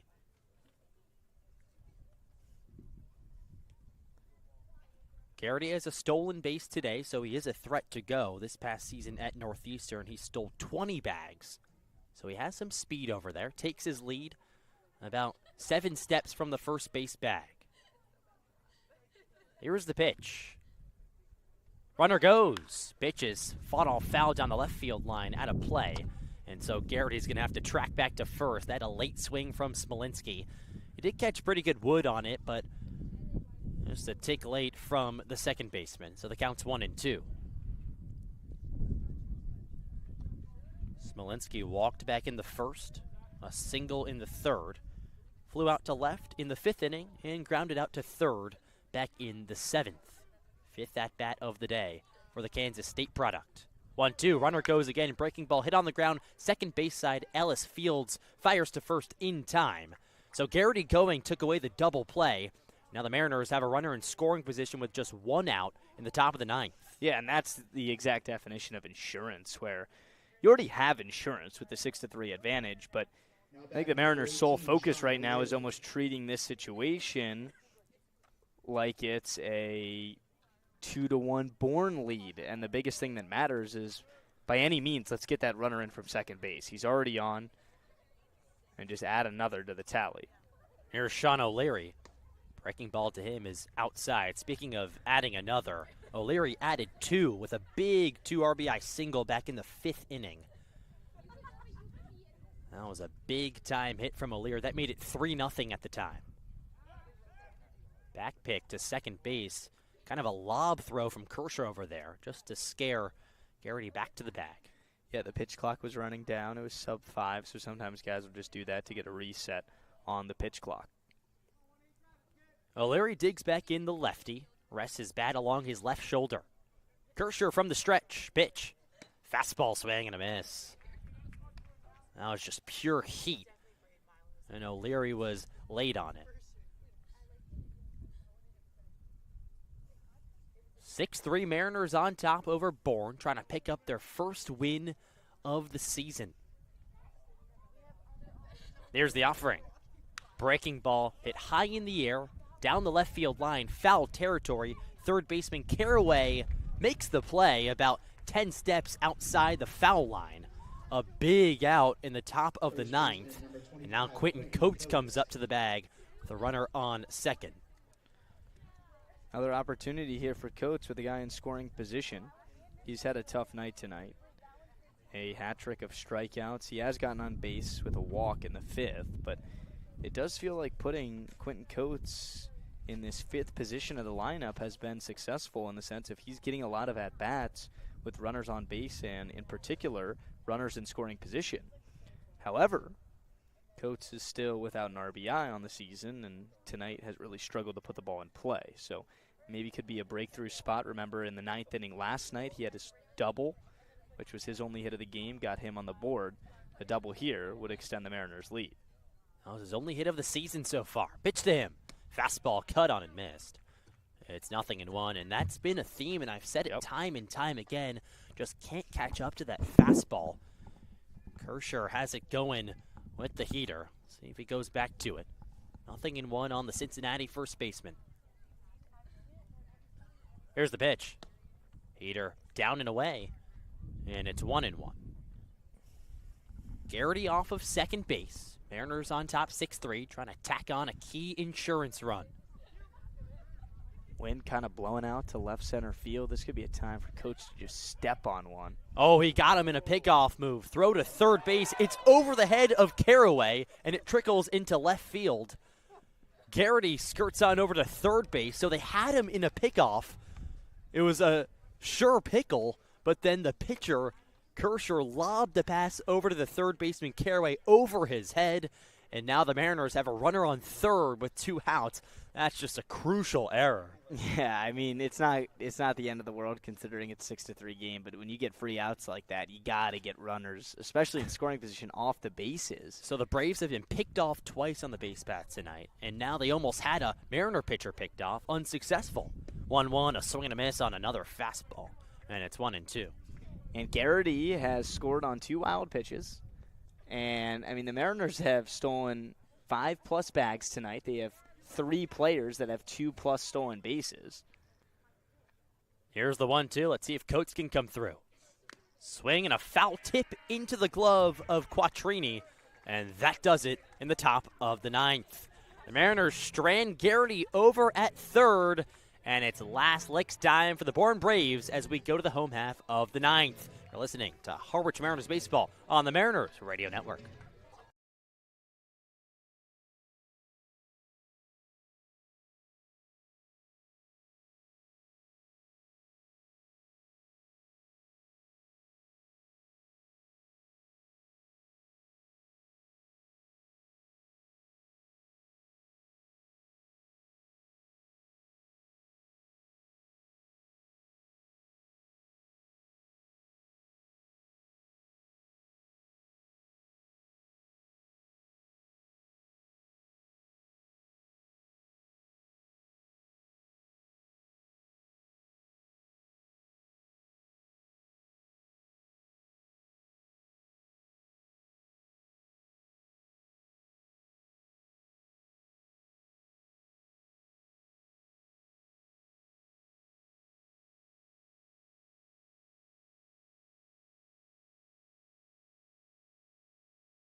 Back here at Doran Field as we go to the bottom of the 9th, and the Mariners are 3 outs away from their first win of the season, and it's still Adam Arthur on the hill for Harwich trying to seal the deal, his 2nd inning of work.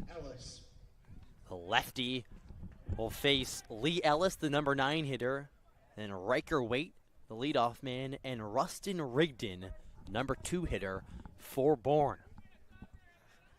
Arthur steps on the hill. He's got that 3/4 release from the lefty side.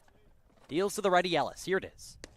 Fastball called to strike on the outside corner, and it's 0-1. Here we go, Adam Arthur, save situation. He loves the big moments. Known to be a guy who gets real hype if he gets out of jams. Here's the 0-1.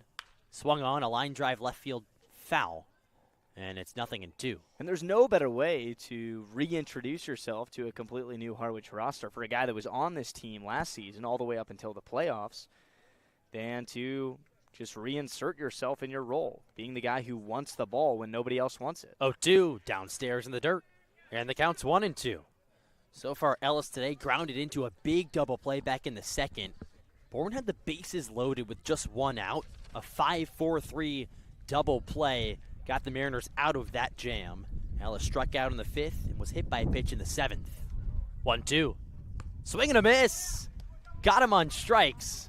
And there's one quick out here in the bottom of the ninth. See that Arthur stare down at the end of that one? He likes the juice. A big first out here in the frame, trying to seal the deal for the M's. He doesn't really bring the heat on the radar gun. I mean, the fastball doesn't touch 90. It's more mid-80s than even high 80s, but it's just the release point. White, a broken background ball to second base. Malinsky's there, waits on it, throws to first in time, and there's 2 outs in the bottom of the ninth. The Mariners 1 out away from their first victory of the season. Arthur has sandwiched 2 broken bat groundouts to second on the outside of a strikeout. I mean, he's come in, and there's nothing more demoralizing to a hitter than when you jam them and shatter their bat and they weakly ground out. Or you could just strike him out and stare him down. We'll see what he goes to on this one. He deals to Rigdon. Pitch. Fastball in there for a strike. 0-1. Arthur has that command going tonight. Doesn't have the highest velo. Fastball sits in the high 80s. 0-1. Breaking ball downstairs. So it's 1-1 now on Rigdon. Stay tuned post-game. We'll be doing our typical post-game show with Milo and I, but we're adding Lily Reisenweber for a sideline interview with the starter today, James Littman. 1-1 downstairs, and the count's 2-1. James Littman had himself quite the day for the Mariners, and a big reason why they're in a position to win this one. 2-1's the count on Rigdon. 2 outs, bottom 9. Pitch. Outside. So it's 3-1 now, and the last thing you want to do is walk Rustin Rigdon, who struck out in the first, again in the third, and lined out in the 8th. Sprinkle in a walk. Pitch is high and wide. Ball 4 to Rigdon, so Bourne still has some hope in the bottom of the 9th here at Dorn Park. And now you're in the heart of the lineup for Bourne with Mark Quattrini, the catcher. Yeah, I still think, I mean, I know Arthur is trying to throw strikes, but it's just one of those situations. 2 on, nobody out, you're up by 6-3. Just, don't give him a free base. So with the power hitter up and Quattrani, it's still the same thing, the same idea. Just throw strikes. If he puts one over the seats, you still have the lead. But the last thing you want to do is give up another free bag. Here's the pitch. Fastball fouled right back. And it's 0-1 now on the catcher, who is 1 for 4 today, but he did single his last time up and came around to score. Rigdon leads off of first.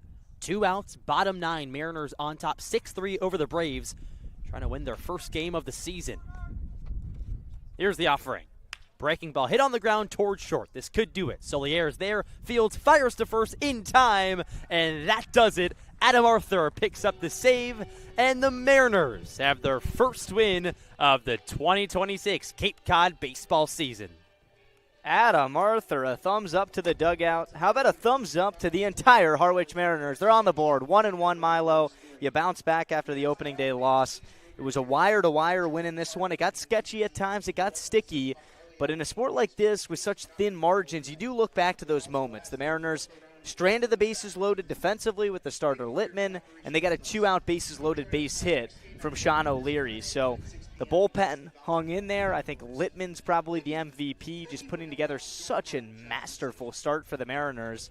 And the rest of the guys just kind of followed suit. 6 runs on just 5 hits. The Mariners sacrificed 10 hits, but only gave up 3 runs behind perfect defense. No errors today. The Mariners had 2 yesterday. Just everything a little bit better, and that's kind of the goal of the Cape League season, is get 5% better each and every day, and come the postseason in August, you're a well-oiled machine. So you get off, you could say the schneid, but it was only an opening day loss. You get into the winner's circle, and you're 1-1. And that's what you got to do, one game at a time. The Mariners take it over the Braves. Final score 6-3. as New York, New York is ringing here at Dorn Park. I'm a big fan of that. You talked about Littman. 5 innings pitch, 4 hits, just 1 run, 2 walks, and a staggering 8 strikeouts. I mean, it's impressive stuff from Littman, the starter. Madushat came in on relief, 2 2/3 innings pitched, 6 hits allowed, 2 runs, 2 walks, no strikeouts for him. And then Adam Arthur got the job done. He got the save there in the 9th. His soft contact, doesn't have the high velo, under 90 with the fastball, but still gets the job done. And the Mariners have their first win of the season. Final score is 6-3. We're standing by for a post-game interview with our sidelines Lily Reisenweber, who's going to pick out perhaps James Littman, so stay tuned if you want to hear from the Mariners starter. It's good to get on the board for the M's after their opening day loss to YD. Yeah, Milo, I thought there was a lot of bright spots tonight. I mean, you can talk about the pitching, and Hunter Dilworth, as the pitching coach of this team, especially last season when they had the lowest ERA on the Cape, he wasn't protecting that. He lets guys get themselves into certain situations, and he battles with them. I mean, he lets them see adversity, and I think that's what the guys to our left, the Major League Baseball scouts, want to see too, is what can you do with runners on base? And for the Mariners tonight, heck, you only use 3 pitchers. Littman goes 5 innings of 1-run baseball. Madushat comes in, he battles, gave up 2 in 2 2/3. And then Arthur was practically perfect down the stretch to get the save. But it just seems like such a fluid routine in the sense of the Mariners getting to the bullpen at an opportune time and then not using 5, 6, 7, 8 arms in a game where there's so many guys eager and ready to go tomorrow. Mariners pick up the win. Post-game interview coming up right after this quick break on the Harwich Mariners Radio Network.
commanding the zone, really pounding the zone early in the count. Try to get the fastball a little up so they can chase it, and then get them with the slider low and away. Nothing new. You were FAU's Friday night guy.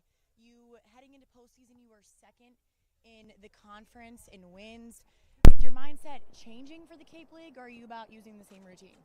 No, using the same routine. Obviously it's better guys in the lineups, deeper lineups, but just try and stick with the mentality of just getting at them early in the count. You have your team behind you. What did you think of today's overall performance? It was awesome. We did really good. We got 5 hits on the scoreboard, but we made those hits count. What are you looking forward to improving on the season? Definitely just working on my command with all my pitches. Try to sharpen that and trust the defense behind me because I know it's a great defense. So. Luck the rest of the season. Thank you. All right, thank you so much, Lily. Excellent work. There's James Littman, the starting pitcher for the Mariners and the winning pitcher for Harwich. Excellent, excellent stuff from the man out of FAU, and the M's pick up a 6-3 win for their first victory of the season over the Bourne Braves. Brandon Bennett takes the loss, the starter for Bourne, and Adam Arthur comes on for the save to get the job done. Any last thoughts, Luke, after the Mariners pick up their first win of the season? It just felt like Harwich really capitalized a lot tonight. I don't think they're going to come, I'm never going to say as easy as this one, Milo, but when you really dive into the stat sheet, the Mariners, when it came to, getting on base tonight, they walked a whopping 10 times. Yeah. So just about every guy walked, Yep. a couple guys, multiple walks, and I'm not going to say that comes easy, but it's also in the sense of those are free opportunities to get on base, and when you give up 10 hits and you only have 5, you're probably not going to win too many games like that. But these are the ones that if you can find a way to win like the Mariners did, it sets the standard of